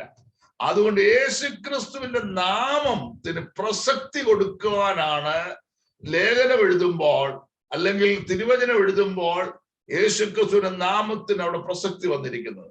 പിതാവിനെ ഓൾറെഡി അവർ അംഗീകരിച്ചിട്ടുണ്ട്, പരിശുദ്ധാത്മാവിനെ അംഗീകരിച്ചിട്ടുണ്ട്. അവർ അംഗീകരിക്കാത്ത നാമത്തിന് പ്രസക്തി കൊടുത്തു. ആകാശത്തിന് കീഴിൽ മനുഷ്യരുടെയിൽ നാം രക്ഷിക്കപ്പെടുവാൻ യേശുക്രിസ്തു അല്ലാതെ വേറൊരു നാമവും ഇല്ല. അതിന്റെ അർത്ഥം യേശുക്രിസ്തുവിന്റെ നാമത്തിന് സ്നാനപ്പെടുത്തി എന്ന് പറഞ്ഞാൽ പിതാവിന്റെ നാമവും പരിശുദ്ധാത്മാവിന്റെ നാമവും അപ്പോസ്തലന്മാർ ഉപയോഗിച്ചില്ല എന്ന് ചിന്തിക്കരുത്. അപ്പോസ്തലന്മാരോടാണ് യേശു പറഞ്ഞത്, നിങ്ങൾ പോയി പിതാവിന്റെയും പുത്രന്റെയും പരിശുദ്ധാത്മാവിന്റെ നാമത്തിൽ സ്നാനപ്പെടുത്തണമെന്ന് അപ്പോസ്തലന്മാരോടാ പറഞ്ഞത്. അത് അവർ തെറ്റിക്കുമെന്ന് ഞാൻ വിശ്വസിക്കുന്നില്ല. ഇനി അപ്പോസ്തലന്മാരുടെ പുസ്തകം 19-ാം അധ്യായത്തിലേക്ക് വരുമ്പോൾ അവിടെ എഫെസോസിൽ യോഹന്നാന്റെ ശിഷ്യന്മാരായ ചില പ്രിയപ്പെട്ടവരെ കർത്താവിനോട് അടുത്ത് നിൽക്കുവാൻ ആഗ്രഹിച്ച് അവിടെ കൂടിയിരുന്നു. ഏതാണ്ട് 12 പേര് അവിടെ ഉണ്ട്. അപ്പോസ്തലനായ പൗലോസ് കൊരിന്തിൽ കൂടെ ഉൾപ്രദേശങ്ങളിൽ കൂടെ ഒക്കെ സഞ്ചരിച്ചിട്ട് എഫെസോസിൽ വന്നു. എന്നിട്ട് ഇവരുടെ തീഷ്ണതയും ഇവരുടെ ആഗ്രഹവും താല്പര്യവും ഒക്കെ കണ്ടപ്പം പൗലോസ് ഒരു ചോദ്യം ചോദിച്ചു, നിങ്ങൾ വിശ്വസിച്ചിട്ട് പരിശുദ്ധാത്മാവിനെ പ്രാപിച്ചു? എന്നിട്ട് ഇവരുടെ വിശ്വാസം ഭയങ്കര വലുതായിട്ട് തോന്നി പൗലോസിന്. ഒരു കുറവേ കണ്ടുള്ളൂ, എന്താ? പരിശുദ്ധാത്മാവില്ല. അത് മനസ്സിലായി. ഈ പരിശുദ്ധാത്മാവ് ഇല്ലാത്തവരെ കണ്ടാൽ നമുക്ക് തിരിച്ചറിയാം. അത് ഓർത്തോണം. വിശ്വസിച്ചിട്ട് പരിശുദ്ധാത്മാവിനെ പ്രാപിച്ചു. ഉടനെ അവരുടെ മറുപടി എന്നാ? ആ വാക്യം കണ്ടവരൊന്ന് വായിച്ചേ. അപ്പോസ്തലരുടെ പുസ്തകം കണ്ടവനെ 19 പ്രാരംഭ വാക്യങ്ങളിലുണ്ട്. 3-ാം വാക്യം പറഞ്ഞ് നോക്കൂ. ഉടനെ അവര് കൊടുത്ത മറുപടി എന്നാ? സുരേന്ദ്ര മാഷ് കണ്ടോ ആ വാക്യം? വായിച്ചേ. എന്നാൽ ഏതായിരുന്നു നിങ്ങളുടെ സ്നാനം എന്ന് അവരോട് ചോദിച്ചതിന് യോഹന്നാന്റെ സ്നാനം അതിനു മുമ്പ് നിങ്ങൾ വിശ്വസിച്ചിട്ട് പരിശുദ്ധാത്മാവിനെ പ്രാപിച്ചുവോ? നിങ്ങൾ വിശ്വസിച്ചിട്ട് പരിശുദ്ധാത്മാവിനെ പ്രാപിച്ചുവോ എന്ന് അവരോട് ചോദിച്ചതിന് പരിശുദ്ധാത്മാവ് ഉണ്ടെന്ന് പോലും ഞങ്ങൾ കേട്ടിട്ടില്ല എന്ന് അവർ പറഞ്ഞു. വളരെ സിമ്പിൾ അല്ലേ? അവര് പറയാണ് പരിശുദ്ധാത്മാവ് ഉണ്ടെന്ന് പോലും ഞങ്ങൾ കേട്ടിട്ടില്ല. ഉടനെ പൗലോസ് ചോദിച്ചു, അന്നേരം നിങ്ങളുടെ സ്നാനം എന്നാ? കുറഞ്ഞ പക്ഷം പരിശുദ്ധാത്മാവ് എന്ന പേര് കേൾക്കേണ്ടത് സ്നാന സമയത്താണ്. കുറഞ്ഞ പക്ഷം. പരിശുദ്ധാത്മാവ് ഉണ്ടെന്ന് പോലും ഞങ്ങൾ കേട്ടിട്ടില്ലെന്ന് പറഞ്ഞപ്പോ ഞാൻ ബൈബിളിലെ വാക്യം അതൂര് പറയുക. ഉടനെ പൗലോസിന് സംശയമായി, എടാ അങ്ങനാണെങ്കിൽ പിതാവിന്റെയും പുത്രന്റെയും പരിശുദ്ധാത്മാവിന്റെയും നാമത്തിലുള്ള സ്നാനം അല്ലല്ലോ ഇത്. ഏതായിരുന്നു നിങ്ങളുടെ സ്നാനം? യോഹന്നാന്റെ സ്നാനം. അവിടെ യോഹന്നാൻ ഒരു നാമത്തിലും അല്ല സ്നാനം കഴിപ്പിച്ചത്. മനസ്സിലായോ? സ്തോത്രം. അന്നേരം ദൈവവചനപ്രകാരം യേശു പറഞ്ഞതും അപ്പോസ്തലനായ പൗലോസ് വെളിപ്പെടുത്തിയതും തൃത്വത്തിലുള്ള സ്നാനമാണ്. അതിനപ്പുറത്ത് വേറെ സ്നാനമില്ല. മനസ്സിലായോ? ഇനി അങ്ങനെയുള്ള ഒരാൾ വന്നാൽ, ദൈവസഭയിൽ വന്നാൽ, പിതാവിന്റെയും പുത്രന്റെയും പരിശുദ്ധാത്മാവിന്റെ നാമത്തിൽ സ്നാനപ്പെടാൻ ആ വ്യക്തി തയ്യാറാണെങ്കിൽ ആ നാമത്തിൽ അവരെ സ്നാനപ്പെടുന്നത് കൊണ്ട് തെറ്റൊന്നുമില്ല. രണ്ടാമത്തെ ഒരു ഓപ്ഷൻ, അവരങ്ങനെ യേശുക്രിസ്തുവിന്റെ നാമത്തിൽ സ്നാനപ്പെട്ടു, പിതാവിന്റെയും പുത്രന്റെയും പരിശുദ്ധാത്മാവിന്റെ നാമത്തിലുള്ള സ്നാനം സത്യമാണ്, അത് ഞാനത് വിശ്വസിക്കുന്നു എന്ന് പറഞ്ഞ് അവരത് കൺഫസ് ചെയ്ത് ആ യേശുക്രിസ്തുവിന്റെ സ്നാനത്തിൽ അവര് ഏകീകരിക്കപ്പെടുകയാണെങ്കിൽ ചില സഭകൾ അത് അക്സെപ്റ്റ് ചെയ്യുന്നുമുണ്ട്. മനസ്സിലായോ? സ്തോത്രം. അതവിടെ അങ്ങനെ നിൽക്കട്ടെ.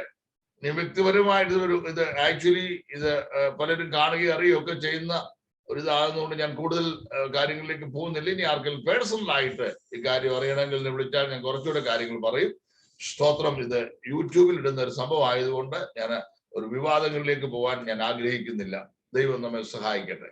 അന്നേരം ബൈബിൾ അനുസരിച്ചുള്ള സ്നാനം യേശു പഠിപ്പിച്ച സ്നാനമാണ്, അപ്പോസ്തലന്മാർ വെളിപ്പെടുത്തിയ സ്നാനമാണ്. യേശുക്രിസ്തുവിന്റെ നാമത്തിൽ സ്നാനപ്പെട്ടു എന്ന് പറഞ്ഞാൽ പിതാവും പരിശുദ്ധാത്മാവും ഇല്ല എന്നല്ല അർത്ഥം. സ്തോത്രം. അവിടെ തീയുണ്ട് എന്ന് പറഞ്ഞാൽ അതിന്റെ അർത്ഥം അവിടെ പുകയില്ലെന്നാണോ? അവിടെ പുകയുണ്ടെന്ന് ആരും പറയത്തില്ല. പുകയെന്നല്ല അവിടെ പറയുന്നത്, തീ എന്നാ പറയുന്നത്. സ്തോത്രം.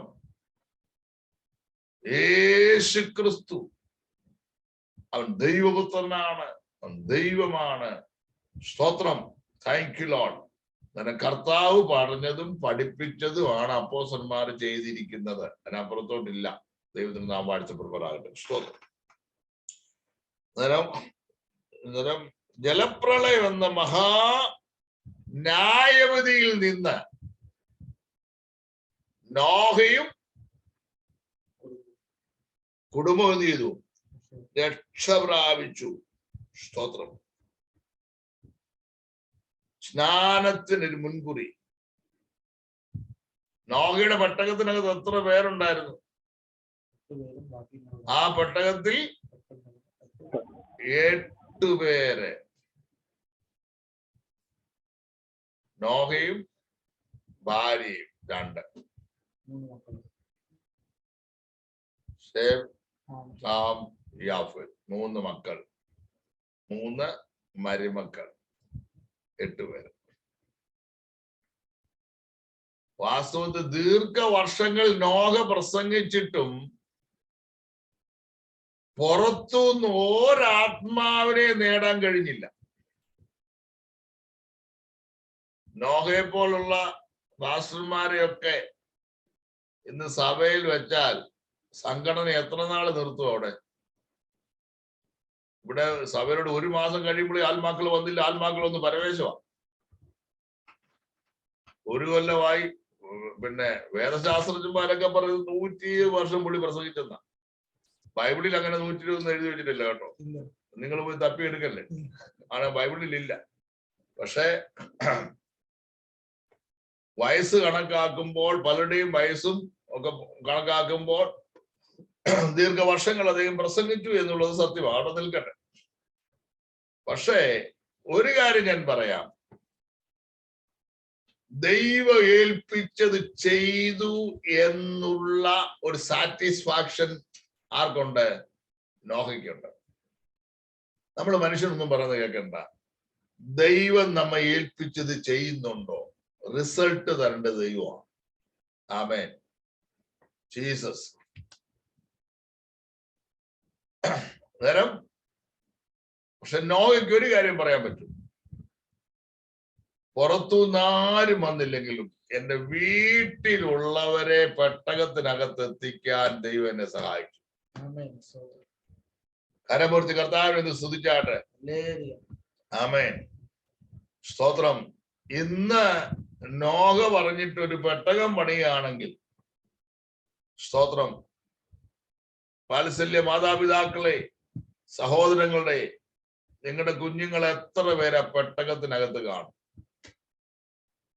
നോഹയ്ക്ക് പറയാം, ഞാനും എൻ്റെ ഭാര്യയും എൻ്റെ മക്കളും മരുമക്കളും പെട്ടകത്തിനകത്തുണ്ട്.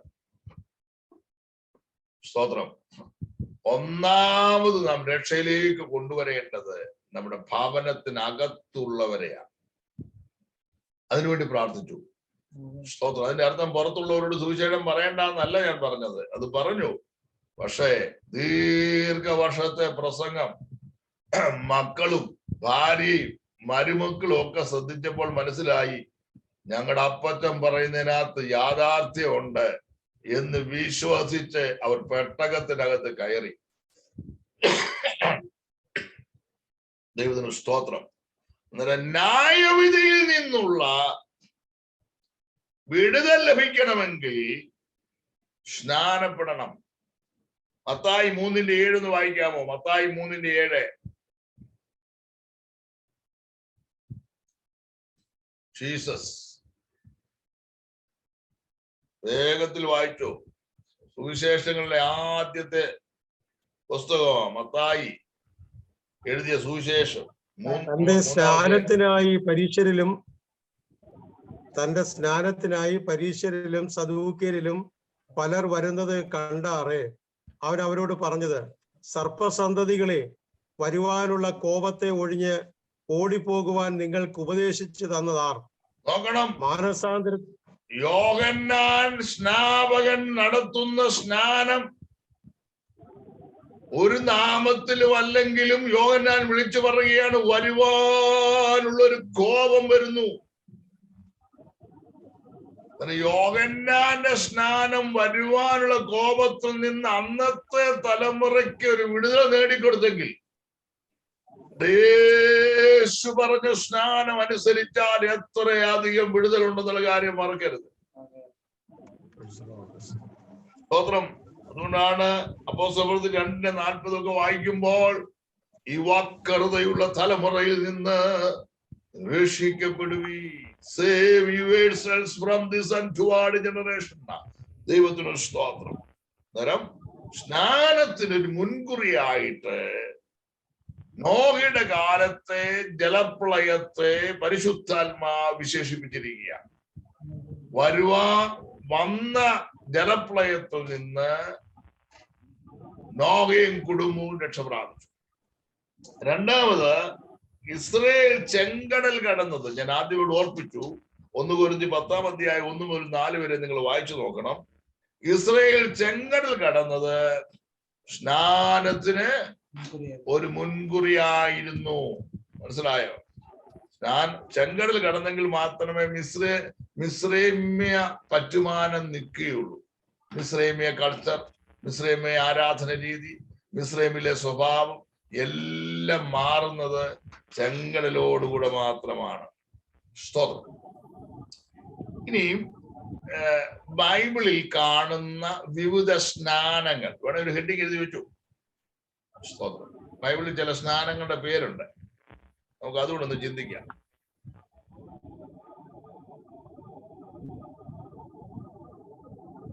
ഒന്ന്, മാനസാന്തര സ്നാനം. മത്തായി 3:11 വായിക്കണ്ട. മാനസാന്തര സ്നാനം എന്ന് പറഞ്ഞാൽ ഒരു നാമത്തിലും അല്ല യോഹന്നാൻ സ്നാനപ്പെടുത്തിയത്. ദൈവം അയച്ചിട്ട് ഒരുവൻ വന്നു, യേശുവിന് വഴിയൊരുക്കാൻ വന്നതാണ്. രണ്ടാമത്തെ സ്നാനം വിശ്വാസ സ്നാനമാണ്. വിശ്വാസ സ്നാനം അപ്പോസ്തലപ്രവൃത്തി 2:38.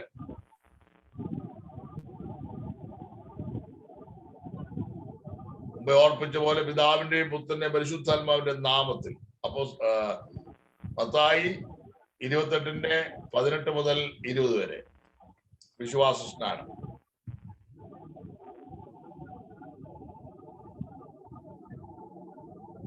മൂന്നാമത്തെ സ്നാനം ആത്മസ്നാനമാണ്.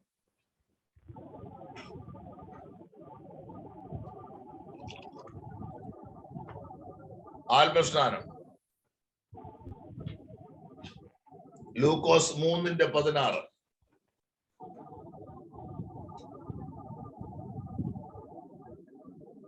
സ്നാനമെന്ന് പറയുമ്പോൾ തന്നെ അതിനകത്തൊരു നിമജ്ജനമുണ്ട്, ഒരു മുഴുകൽ, ഒരു മുങ്ങുന്ന അവസ്ഥയുണ്ട്.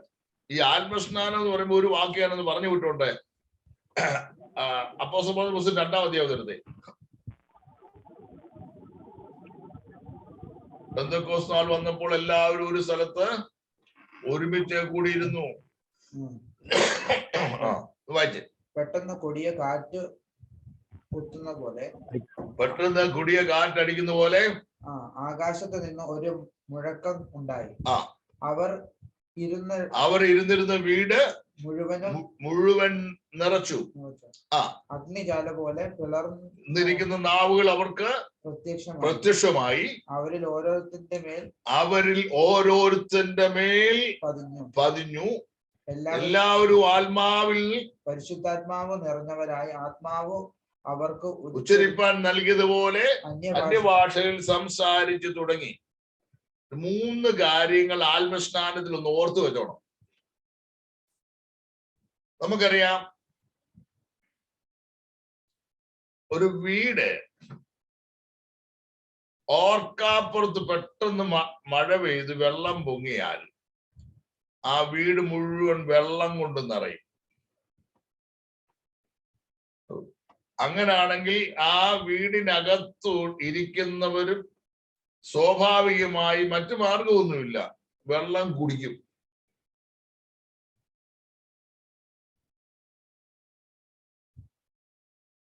ഇവിടെ നമ്മൾ വായിക്കുമ്പോൾ പെട്ടെന്ന് കൊടിയ കാറ്റടിക്കുന്നത് പോലെ പരിശുദ്ധാത്മാവ് സഹിയോൻ മാളികമുറിയിലേക്ക് വരുന്നു. ആ വീട് മുഴുവൻ നിറച്ചു. 120 പേർ ഇരുന്ന ആ റൂം പരിശുദ്ധാത്മാവിനെ കൊണ്ട് നിറച്ചു, ആത്മാവിനെ കൊണ്ട് നിറച്ചു.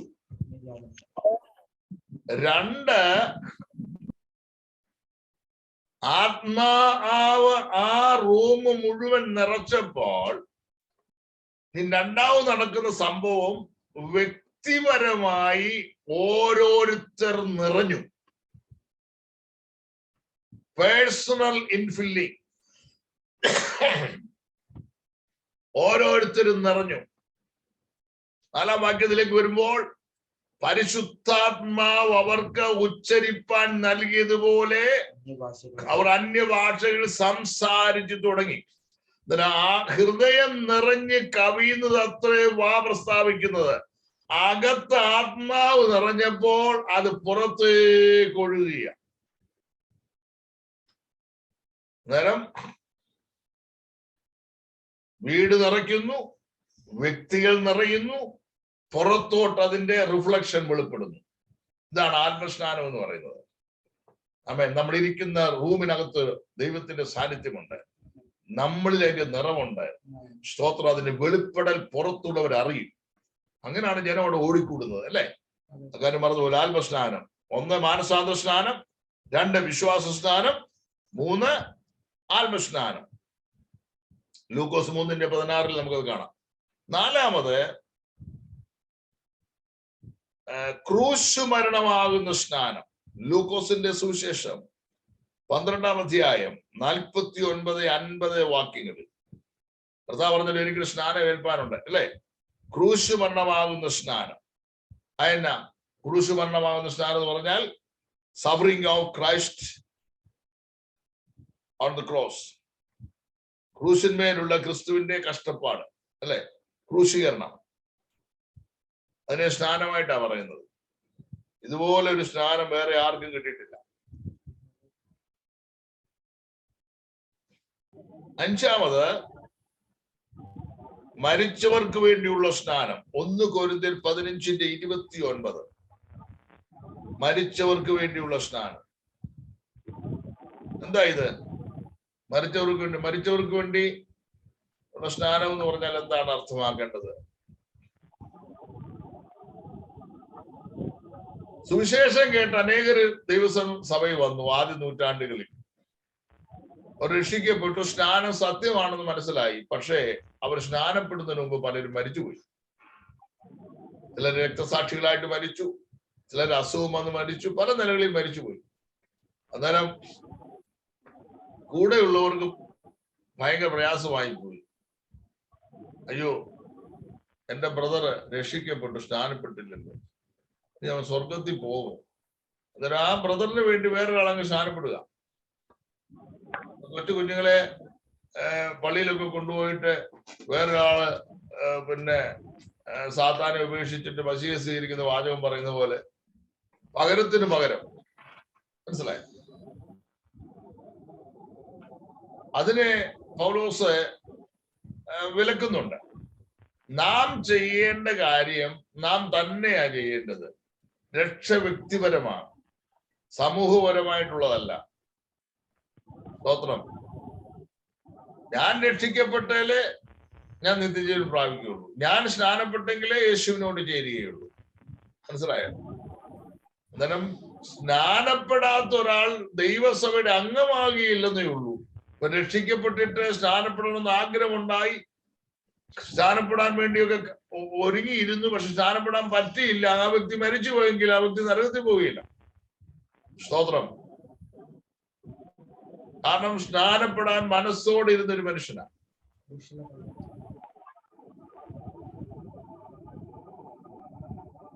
അതിനെ മനസ്സിലാക്കണം.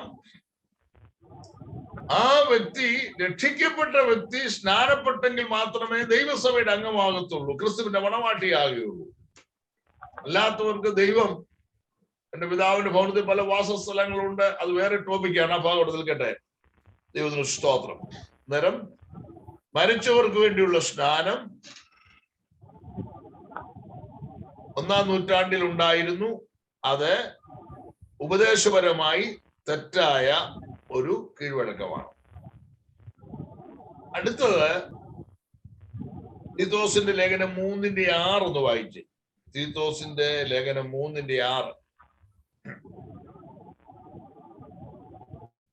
നാം അവന്റെ കൃപയാൽ നീതീകരിക്കപ്പെട്ടിട്ടോ പ്രത്യാശ പ്രകാരം നിത്യജീവന്റെ അവകാശങ്ങളായി തീരേണ്ടതിനോ പുനർജന്മ സ്നാനം കൊണ്ടു. പുനർജനന സ്നാനം, അത് കണ്ടോ?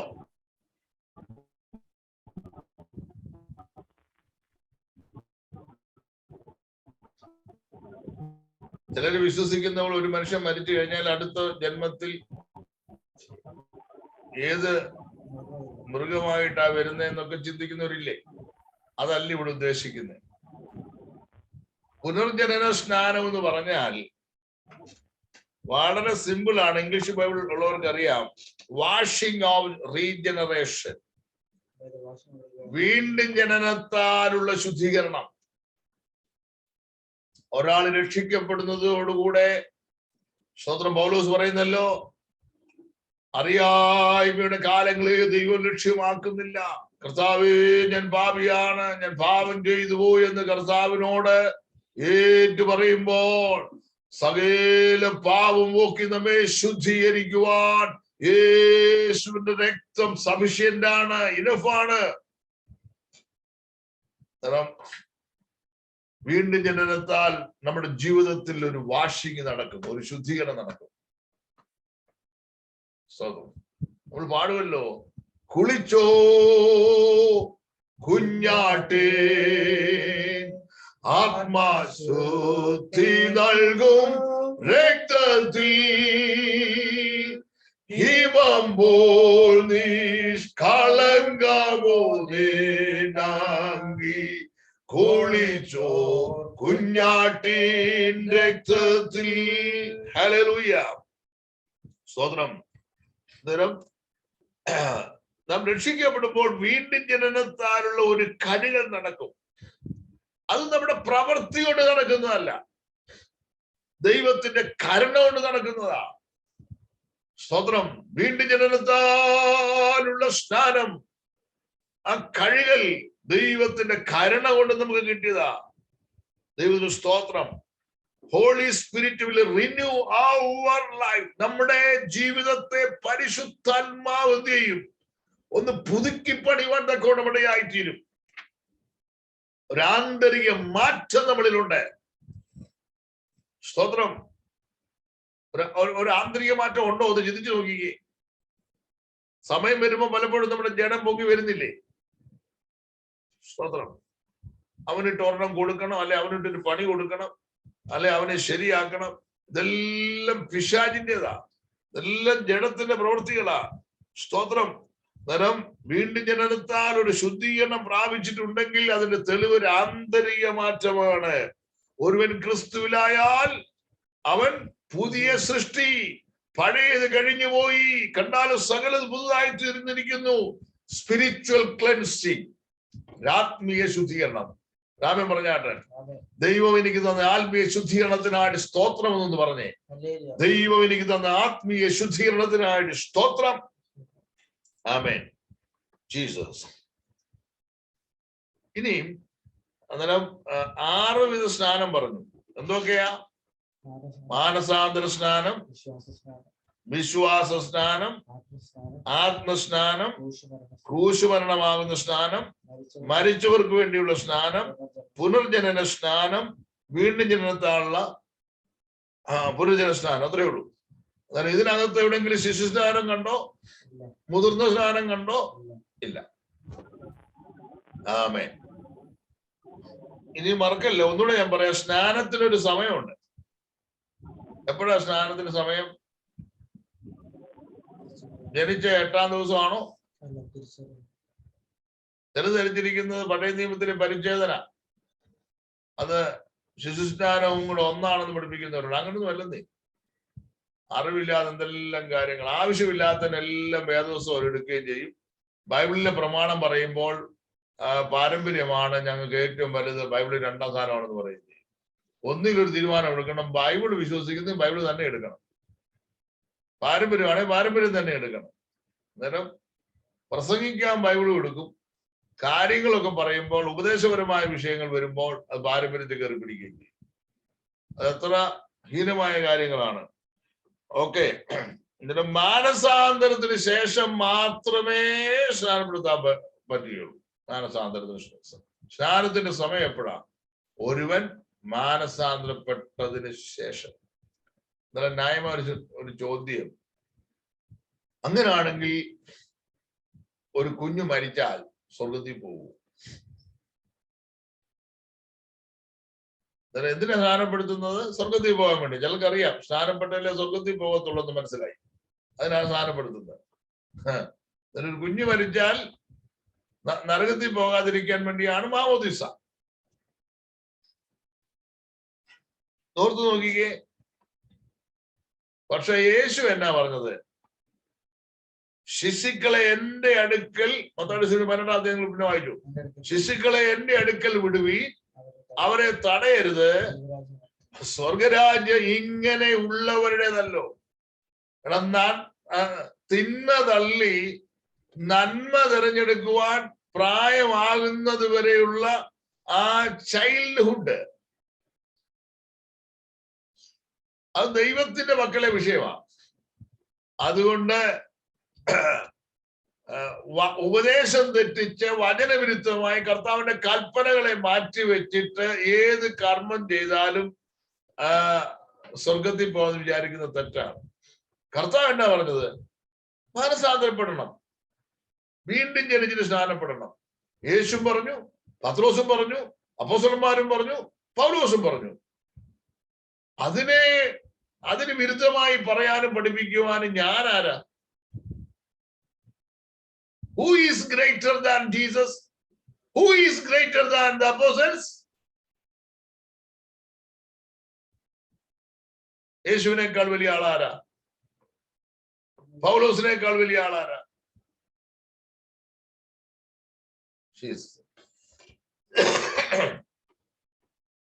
കണ്ണുമടച്ച് തിരുവചനം എന്ന് പറയുന്നു, അത് നമ്മൾ ഫോളോ ചെയ്യുക. അത് മാത്രമേ ഉള്ളൂ. നിങ്ങളിപ്പം കോളേജ് പഠിക്കുമ്പോൾ നിങ്ങൾക്ക് എക്സാമിന്റെ സമയത്ത് ക്വസ്റ്റ്യൻ പേപ്പർ കിട്ടി. നിങ്ങൾക്ക് ജയിക്കണമെങ്കിൽ ആ ക്വസ്റ്റ്യൻ അനുസരിച്ചുള്ള ആൻസറാണ് കൊടുക്കേണ്ടത്, അല്ലാതെ നിങ്ങൾക്ക് ഇഷ്ടമുള്ള ആൻസർ അല്ല ചെയ്യേണ്ടത്. സ്തോത്രം.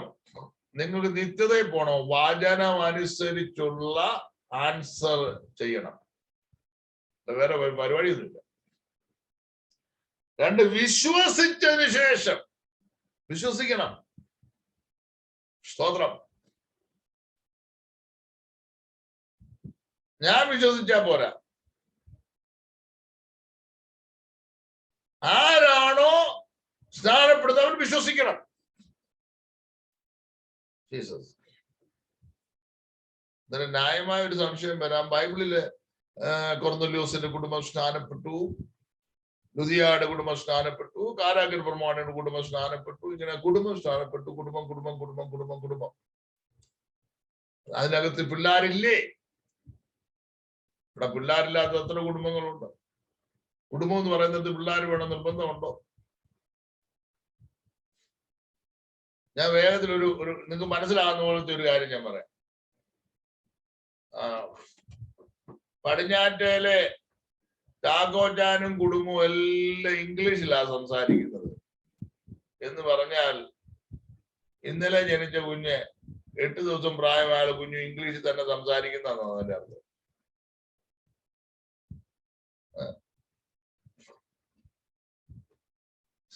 തെക്കേലെ ചാക്കോച്ചാന്റെ വീട്ടിൽ ഉച്ചഭക്ഷണത്തിന് ഇറച്ചി നിർബന്ധമാണ്. കുടുംബമായിട്ട് ഉച്ചഭക്ഷണത്തിന് ഇറച്ചി നിർബന്ധമാണെന്ന് പറഞ്ഞാൽ അതിന്റെ അർത്ഥം, സ്തോത്രം, 8 ദിവസം പ്രായമുള്ള കുഞ്ഞു ഇറച്ചി തിന്നുന്നതാണ്. അതുകൊണ്ട് മനുഷ്യന്റെ കൽപ്പനകൾ കൊണ്ട് ദൈവത്തിന്റെ കൽപ്പനയെ ദുർബലമാക്കരുത്. അത് ദൈവം സമ്മതിക്കില്ല. മനസ്സിലായോ? വിശ്വസിക്കുന്നവർ സ്നാനപ്പെടണം, മാനസാന്തരപ്പെട്ടവർ സ്നാനപ്പെടണം, അവരുടെ വാക്ക് കൈക്കൊണ്ടവർ സ്നാനപ്പെടണം. അത് പ്രമാണമാണെങ്കിൽ അതിന് പ്രായമായവർ മാത്രം ചെയ്താൽ മതി. അതിന് മുമ്പ് ചെയ്യണമെന്ന് കർത്താവ് പറഞ്ഞല്ലോ. അങ്ങനെയാണെങ്കിൽ കർത്താവ് പറഞ്ഞേരമായിരുന്നല്ലോ, സ്തോത്രം, നിങ്ങൾ ഈ കുഞ്ഞുങ്ങളെല്ലാം കൊണ്ടുപോരെ, ഒരു കുഴപ്പവും ഇല്ലെന്ന് പറഞ്ഞേരമായിരുന്നല്ലോ. സ്തോത്രം. യേശു കുഞ്ഞുങ്ങളുടെ ശിരസിൽ കൈവച്ച് പ്രാർത്ഥിക്കുന്നത് സ്നാനമാണോ? എന്തെല്ലാം പരിച്ഛേദന സ്നാനമായിട്ട് പഠിപ്പിക്കുന്നു. കൊച്ചു കുഞ്ഞുങ്ങളുടെ തലയിൽ കൈവച്ച് യേശു പ്രാർത്ഥിക്കുന്നത് സ്നാനമായിട്ട് പഠിപ്പിക്കുന്നത്. സ്നാനം വേറെ, ബ്ലെസ്സിങ് വേറെ. മനസ്സിലായോ? ജീസസ്. ഇനി ഒരല്പ ചില മിനിറ്റുകളുണ്ട്. വളരെ പ്രാക്ടിക്കൽ ആയിട്ടുള്ള ചില കാര്യങ്ങൾ നമ്മൾ ചിന്തിക്കാൻ പോവാം. സ്നാന ശുശ്രൂഷ ആരംഭിക്കുന്നതിന് മുമ്പായിട്ട് നമ്മൾ അറിഞ്ഞിരിക്കേണ്ട ചില കാര്യങ്ങൾ. ഇനി ഇത് പാസ്റ്റർമാരുള്ള ബന്ധത്തിലാണ് നമ്മൾ ചിന്തിക്കുന്നത്. ദൈവമക്കളും ഇത് ശ്രദ്ധിച്ചിരിക്കണം. സ്തോത്രം. ഇപ്പൊ ഒരാളെ സ്നാനപ്പെടുത്താൻ പോവാം. നമ്മുടെ സഭയിൽ ഒരാൾ വന്നു രക്ഷിക്കപ്പെട്ടു, അതായത് സ്നാനപ്പെടണം. പ്രായോഗിക തലത്തിൽ എങ്ങനെയാണ് അത് ഹാൻഡിൽ ചെയ്യുന്നത്? അതാണ് നമ്മൾ മനസ്സിലാക്കാൻ പോകുന്നത്. സ്തോത്രം. സ്നാന ശുശ്രൂഷയ്ക്ക് ഒരു ഡേറ്റ് ഒക്കെ ദേവാസന്മാർ ചിന്തിക്കാറുണ്ട്. സ്നാന ശുശ്രൂഷ ആരംഭിക്കുന്നതിന് മുൻപായി ദൈവമക്കളെല്ലാവരും, സ്നാനം എന്ന് പറയുന്നത് ഒരു ചെറിയ കാര്യമില്ല, all church members should come in the church. ദൈവം എല്ലാവരും പറഞ്ഞ കാരണം, ഒരാൾ യേശുവിനോട് ചേരാൻ പോവുക, വല്ല നിവൃത്തിയുണ്ടെങ്കിൽ എല്ലാവരും ആ ശുശ്രൂഷയ്ക്ക് സാക്ഷ്യം വഹിക്കണം. എല്ലാവരും ആരാധനാലയത്തിലോ അല്ലെങ്കിൽ എവിടാണോ ദൈവദാസൻ വരാൻ പറഞ്ഞത് അവിടെ ഒത്തുചേരണം. സ്നാനം നടക്കുന്നതിന് മുൻപ് ദൈവമക്കൾ എല്ലാവരും ആ റെസ്പെക്റ്റഡ് പ്ലേസിൽ ഒത്തുചേരണം. എന്നിട്ട് എങ്ങനെയാണ് ശുശ്രൂഷ? സ്നാനക്കടവിലെ ശുശ്രൂഷയല്ല ഞാൻ പറയുന്നത്, അതിന് മുമ്പുള്ള കാര്യമാണ് പറയുന്നത്. സ്നാന സമയത്തെ ശുശ്രൂഷയല്ല, സ്നാനം കഴിക്കാൻ പോകുന്ന വ്യക്തിക്ക് മുമ്പുള്ള, അതിന് തൊട്ട് മുമ്പുള്ള ചില ശുശ്രൂഷകൾ നമ്മുടെ സഭയിൽ നടക്കുമല്ലോ. അവിടെ നിന്നാണല്ലോ സ്നാനക്കുളത്തിലേക്ക് പോകുന്നത്. ഒന്ന്, എല്ലാവരും വന്നതിന് ശേഷം ദൈവദാസൻ പ്രാർത്ഥിക്കണം, അല്ലെങ്കിൽ ആ സഭയിലെ മുതിർന്ന വ്യക്തിയോ അതിഥികളായി പ്രായമുള്ള കർത്താവിന്റെ ദാസന്മാരോ നമ്മുടെ കൂടെ ഉണ്ടെങ്കിൽ അവരെ കൊണ്ട് പ്രാർത്ഥിപ്പിക്കുക. അല്ലാത്ത പക്ഷം ഏറ്റവും ഉചിതം സഭാശുശ്രൂഷകൻ തന്നെ ആദ്യം പ്രാർത്ഥിച്ച് ആരംഭിക്കുന്നതാണ് ഏറ്റവും ഉചിതം. രണ്ടാമത്, ഇത് എഴുതിയെടുത്ത് പഠിക്കുന്നത് നല്ലതായിരിക്കും. ചിലർക്ക് എന്റെ ഓർഡർ അറിയത്തില്ല എന്ത് ചെയ്യണം എന്നുള്ളത്, അതുകൊണ്ടാണ് ഈ ഓർഡർ പറയുന്നത്. രണ്ടാമത്, ഒരു പാട്ട് പാടണം. പാട്ട് സ്നാനത്തോട് ബന്ധപ്പെട്ട് ഒരു പാട്ട് പാടുന്നതാണ് പലപ്പോഴും നല്ലത്. എത്രയോ പാട്ടുണ്ട്. യേശു ക്രിസ്തു ഉയർത്തു ജീവിക്കുന്ന ഒരു പാട്ട് നല്ലൊരു പാട്ടാണ്. പാനം ചെയ്യുവാൻ കഷ്ടതയിൽ പാനപാത്രം പാടും ഞാൻ പരമേശ്വരൻ എന്നൊരു പാട്ട് നല്ല പാട്ടാണ്. ഇന്നത്തെ തലമുറകൾക്കൊന്നും ഈ പഴയ പാട്ടൊന്നും അറിയുമെന്നും അറിയത്തില്ല. അങ്ങനെ സങ്കടങ്ങൾ സകലതും തീർന്നു പോയെന്നൊരു പാട്ട് നല്ല പാട്ടാണ്. കുറെ പാട്ടുണ്ട്, ഇപ്പൊ ഞാൻ എല്ലാം പറയാൻ ആഗ്രഹിക്കുന്നില്ല. അതിന് യോഗ്യമായ ഒരു പാട്ട് പ്രാർത്ഥനയ്ക്ക് ശേഷം ദൈവമക്കൾ ഒരുമിച്ച് പാടണം. തുടർന്ന് സഭാശുശ്രൂഷകൻ ഒരു ഇൻട്രഡക്ഷൻ പറയണം. സ്നാനാർത്ഥിയെ കുറിച്ച്, തുടർന്നുള്ള ശുശ്രൂഷയുടെ ക്രമീകരണങ്ങളെ കുറിച്ച് ഒക്കെ ഒരു ഇൻട്രൊഡക്ഷൻ പറയണം. അതിനുശേഷം സ്നാനത്തിന്റെ ഒരു ചെറിയ ക്ലാസ്, ഒത്തിരി നമുക്ക് സമയമില്ല. അതിനു മുമ്പ് സ്നാനത്തെ കുറിച്ചൊക്കെ പഠിച്ചിട്ടാണല്ലോ അറിഞ്ഞിട്ടാണല്ലോ സ്നാനപ്പെടാൻ തീരുമാനിച്ചിരിക്കുന്നത്. അന്നേരം ഒരു സ്മോൾ ബൈബിൾ ക്ലാസ് എടുക്കണം, ഒരു ചെറിയ ക്ലാസ്. ഇതിന് മുമ്പ് പറഞ്ഞ പ്രധാനപ്പെട്ട പോയിന്റ്സ് ഒക്കെ വെച്ച് ഒരു സമയത്തിന്റെ പരിമിതിക്കകത്ത് നിന്നുകൊണ്ട് ഒരു ചെറിയ ക്ലാസ് എടുക്കണം. ഈ ക്ലാസ്സിൽ സ്നാനത്തെ കുറിച്ചുള്ള വേദ ഉപദേശങ്ങൾ എടുത്തു പറയണം. രണ്ടാമത്, സ്നാനപ്പെടുന്ന സ്നാനാർത്ഥിയുടെ കർത്തവ്യം ഓർപ്പിക്കണം. 3, സ്നാനത്തിന്റെ അർത്ഥം വ്യക്തമാക്കി കൊടുക്കണം. ഇതെല്ലാം സമയവും സന്ദർഭവും അനുസരിച്ച് സംക്ഷിപ്തമായിട്ട് വേണം പ്രസന്റ് ചെയ്യാൻ.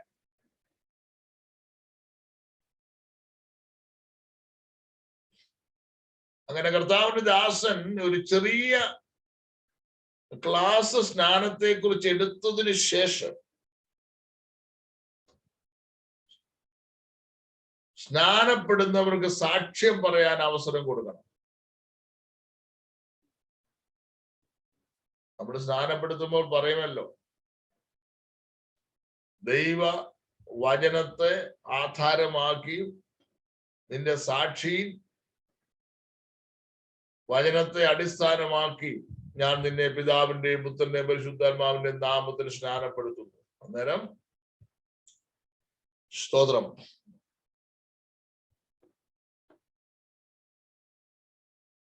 സ്നാനപ്പെടുന്ന വ്യക്തികൾക്ക് സാക്ഷ്യം പറയാൻ അവസരം കൊടുക്കണം. എന്തിനായി സാക്ഷ്യം പറയുന്നത്? സ്തോത്രം, ഈ സ്നാനപ്പെടുന്ന വ്യക്തി രക്ഷിക്കപ്പെട്ടതാണോ എന്നുള്ളത് ജനം അറിയണം. പാസ്റ്റർ മാത്രം അറിഞ്ഞാൽ പോരാല്ലോ. നാളെ പറയല്ലേ, ഓ മാനസാന്തരപ്പെടാത്തവനെ കൊണ്ടുപോയി പാസ്റ്റർ സ്നാനപ്പെടുത്തി എന്ന് പറയല്ലേ. എന്നിട്ട് ഇവന്റെ വാക്കിൽ നിന്ന് തന്നെ വരണം, അവൻ മാനസാന്തരപ്പെട്ടതാണ്, രക്ഷിക്കപ്പെട്ടത് ജനം കേൾക്കട്ടെ. രണ്ടാമത്, സ്നാനപ്പെടാൻ ഇവൻ തന്നെ എടുത്ത തീരുമാനമാണ്. നാളെ പറയലും എനിക്ക് വലിയ താല്പര്യമൊന്നും ഇല്ലായിരുന്നു, പാസ്റ്റർ പിന്നെ നിർബന്ധിച്ചത് കൊണ്ട് ഞാൻ അങ്ങ് സ്നാനപ്പെട്ടതാണ്, അല്ലെങ്കിൽ പാസ്റ്റർ പറഞ്ഞു നമ്മുടെ സഭയിൽ 9 പേര് സ്നാനപ്പെടുന്നുണ്ട്, ന്യൂഡാകുമ്പം 10 ആവും, അതുകൊണ്ട് ഇതുപോലെ. അതിനുവേണ്ടിയല്ല, അങ്ങനെയുള്ള പരിപാടിയല്ല. അത് ജനം അറിയണം. സ്തോത്രം. രക്ഷിക്കപ്പെട്ടതിനെ കുറിച്ചും സ്നാനപ്പെടാനുള്ള തീരുമാനത്തെ കുറിച്ചും സ്നാനാർത്ഥി എന്ത് ചെയ്യണം? സാക്ഷി പറയണം. തുടർന്ന് സ്നാനാർത്ഥികളോട് എന്ത് ചെയ്യണം? മുന്നോട്ട് വന്ന് മുഴങ്കാലിൽ ഇരിക്കാൻ പറയണം. ഈ സമയം ദൈവമക്കൾ എല്ലാവരും എഴുന്നേറ്റ് നിന്നിട്ട് സ്തോത്രം ഒരു പാട്ട് പാടണം. ഈ പാട്ട് നല്ലതാ. ഞാൻ ദൈവമേ നിന്നിഷ്ടം ചെയ്യുവാൻ വന്നിടുന്നേ ഞാൻ എന്നു മോദമാ എന്റെ ഇഷ്ടം ഒന്നും വേണ്ട പ്രിയനേ അങ്ങേ ഇഷ്ടം എന്നിൽ പൂർണ്ണമാക്കണേ എന്റെ ഇഷ്ടം ഒന്നും വേണ്ട പ്രിയനേ അങ്ങേ ഇഷ്ടം എന്നിൽ പൂർണ്ണമാക്കണേ.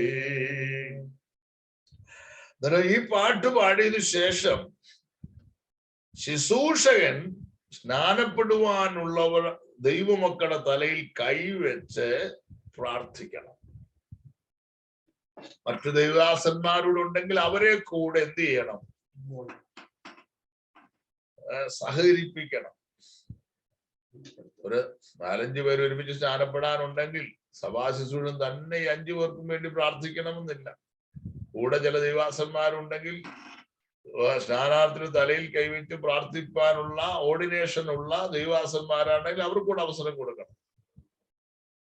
ഞാൻ ഇന്ന് ഓർക്കുന്നുണ്ട്, എന്റെ കുടുംബത്തിൽ ഒരു കല്യാണം നടന്ന സമയത്ത് സ്തോത്രം ഒരുപാട് ദൈവദാസന്മാരുണ്ടായിരുന്നു. പക്ഷേ അന്നത്തെ ആ മീറ്റിങ്ങിൽ വീട്ടിലെ ശുശ്രൂഷകളിൽ എല്ലാം ആ സഭാശുശ്രൂഷ തന്നെയാണ് ചെയ്തത്. പ്രാർത്ഥിച്ചതും പാട്ടുപാടിയതും വേദവസം വായിച്ചതും പിന്നെ കല്യാണം കഴിക്കാൻ പോകുന്ന വ്യക്തിയുടെ തലയെ കൈവച്ച് പ്രാർത്ഥിച്ചതും എവരിതിങ് എല്ലാം ഒറ്റ മനുഷ്യനൊരു അവസരം കൊടുത്തില്ല. അത് തെറ്റാ, അങ്ങനെ ചെയ്യരുത്. സഹകരിപ്പിക്കേണ്ട മേഖലകളിൽ കൂട്ടുദൈവാസന്മാർ എന്ത് ചെയ്യണം? സഹകരിപ്പിക്കണം. ദൈവത്തിന് സ്തോത്രം. തുടർന്ന് സ്നാനക്കടവിലോട്ട് അല്ലെങ്കിൽ സ്നാനക്കുളമാണോ ആറാണോ പുഴയാണോ എവിടാണോ അവിടെയൊക്കെ പാട്ടോടെ എത്തണം. പൊതുജനം ഉണ്ടെങ്കിൽ സ്തോത്രം വേഗം നമുക്ക് നിർത്താം. അവിടെ ഒരുപാട് ആളുകൾ തടിച്ചു കൂടിയിട്ട് നമുക്കറിയാം, ഒരു സ്നാനം കാണാൻ വേണ്ടി പെന്തക്കോസ്തുകാർ മാത്രമല്ല വരുന്നത്. അതിനകത്ത് ജാതികളായിട്ടുള്ളവരുണ്ട്, സമുദായക്കാരുണ്ട്, പലരുണ്ട്. ഒരൊറ്റ മനുഷ്യനെ പോലും പ്രകോപിപ്പിക്കാതെ വേണം നമ്മുടെ ശുശ്രൂഷകൾ കൊണ്ടുപോകാൻ.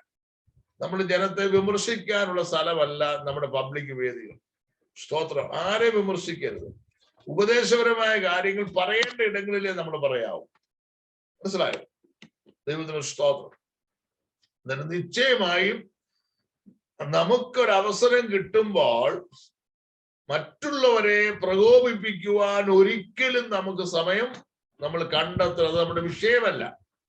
അതുകൊണ്ട് സ്നാനത്തിന്റെ ആവശ്യകത എന്താണെന്നുള്ളതിനെ കുറിച്ചും സ്നാനപ്പെടുന്നതിനുള്ള നേട്ടം എന്താണെന്നതിനെ കുറിച്ചും കർത്താവിന് വരവെങ്കിൽ വിശുദ്ധന്മാർ പോകേണ്ടതിന്റെ മഹത്വത്തെ കുറിച്ചൊക്കെ ചില വാക്കുകൾ പറഞ്ഞ് ദൈവം നമ്മെ ഏൽപ്പിച്ച ശുശ്രൂഷകൾ ചെയ്യുക എന്ന് മാത്രമേ ഉള്ളൂ. സ്തോത്രം.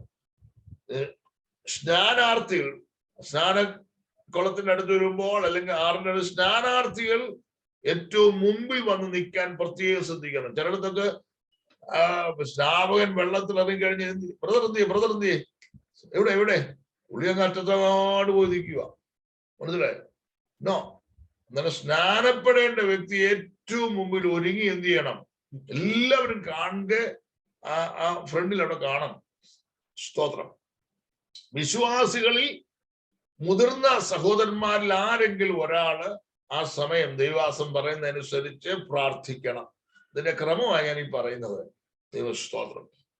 ശുശ്രൂഷകൻ സ്നാനജലത്തിലേക്ക് തുടർന്ന് ഇറങ്ങണം. ആമേൻ. സ്നാനജലത്തിലേക്ക് ഇറങ്ങിയിട്ട് ആ വെള്ളത്തിനകത്ത് കാലൊക്കെ ഒന്ന് ഉറപ്പിച്ച് നിർത്തണം. എങ്ങനെ അന്തരീക്ഷമൊക്കെ നോക്കി അവിടെ നിൽക്കണം. സ്തോത്രം. തുടർന്ന് സ്നാനാർത്ഥി ഇറങ്ങി വരാൻ പറയണം. ഉടൻ ഒരു പാട്ട് പാടുന്നത് നല്ലതാ. നല്ലൊരു പാട്ടുണ്ട്. ആരിതാ വരും, ആരിതാ വരും, യേശുരക്ഷകേ നല്ലയോ, പരമോന്നതൻ സ്നാനമേൽക്കുവാൻ യോർദാനാറ്റിങ്കൽ വരുന്നു, പരമോന്നതൻ സ്നാനമേൽക്കുവാൻ യോർദാനാറ്റിങ്കൽ വരുന്നു. അങ്ങനെ സ്നാനാർത്ഥി സ്നാപകന്റെ അടുത്ത് വെള്ളത്തിൽ എത്തിക്കഴിയുമ്പോൾ മത്തായിയുടെ സുവിശേഷം 28-ാം അധ്യായം 18 മുതൽ 20 വരെയുള്ള വാക്യം, പല വാക്യങ്ങളുണ്ട്, നിങ്ങൾക്ക് വായിക്കാം. മത്തായിയുടെ സുവിശേഷം 3-ാം അധ്യായത്തിൽ നിന്നും മർക്കോസ് 1-ാം അധ്യായത്തിൽ നിന്നൊക്കെയുള്ള വാക്യങ്ങൾ വായിക്കാം. സ്തോത്രം. ആ വാക്യം വായിക്കും. പ്രധാനമായിട്ട് മത്തായിയുടെ സുവിശേഷം 28-ാം അധ്യായം 18-20 വാക്യങ്ങളാണല്ലോ ഗ്രേറ്റ് കമ്മീഷനിൽ കർത്താവ് തന്നിരിക്കുന്ന വാക്യം. അത് പബ്ലിക്കായിട്ട് ഒരാൾ വായിക്കണം. എന്നിട്ട് സ്നാപകൻ സ്നാനാർത്ഥിയുടെ 2 കൈയിലും വലത്ത് കൈ കൊണ്ട് പിടിച്ചിട്ട് ഇടത്ത് കൈ കൊണ്ട് പുറകിൽ പതുക്കെ പെടലിക്കൊരു താങ്ങ് കൊടുക്കണം. സ്വത്രം. ചിലർക്ക് കയറിയ ബൈക്കിലെ കൊങ്ങായിക്ക് പോയി ഞെക്കും. ആ സ്നാനാർത്ഥിയുടെ ജീവിതം പോയി കിട്ടും. അങ്ങനൊന്നും ചെയ്യല്ലേ. സ്വത്രം.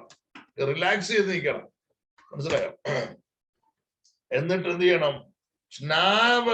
സ്നാനാർത്ഥിക്കൊരു ഉറപ്പുണ്ടായിരിക്കണം. എന്ത്? ഞാൻ സ്നാപകന്റെ കയ്യിൽ സുരക്ഷിതനാണ്. ഒരു ബോധ്യം ഉണ്ടാകണം, ഒരു കോൺഫിഡൻസ് ഉണ്ടായിരിക്കണം. എന്നെ ഞങ്ങളുടെ ദൈവദാസൻ മുക്കിയാൽ, അല്ലെങ്കിൽ പാസ്റ്റ് വെള്ളത്തിൽ മുക്കിയാൽ ഞാൻ വെള്ളത്തിൽ കൂടെ ഒഴുകി പോവുകയല്ല. സ്തോത്രം. പണ്ടെടുത്തൊരു പാസ്റ്റർ മുക്കിയപ്പം പാസ്റ്റർ കയ്യിൽ നിന്ന് പിടി വിട്ടു പോയിട്ട് അദ്ദേഹം നീന്തി അക്കരെ കയറി എന്ന് പറഞ്ഞിട്ട്. അങ്ങനൊന്നും ഉണ്ടാകാനുള്ള ഇടവരരുത്. ദൈവത്തിന് സ്തോത്രം.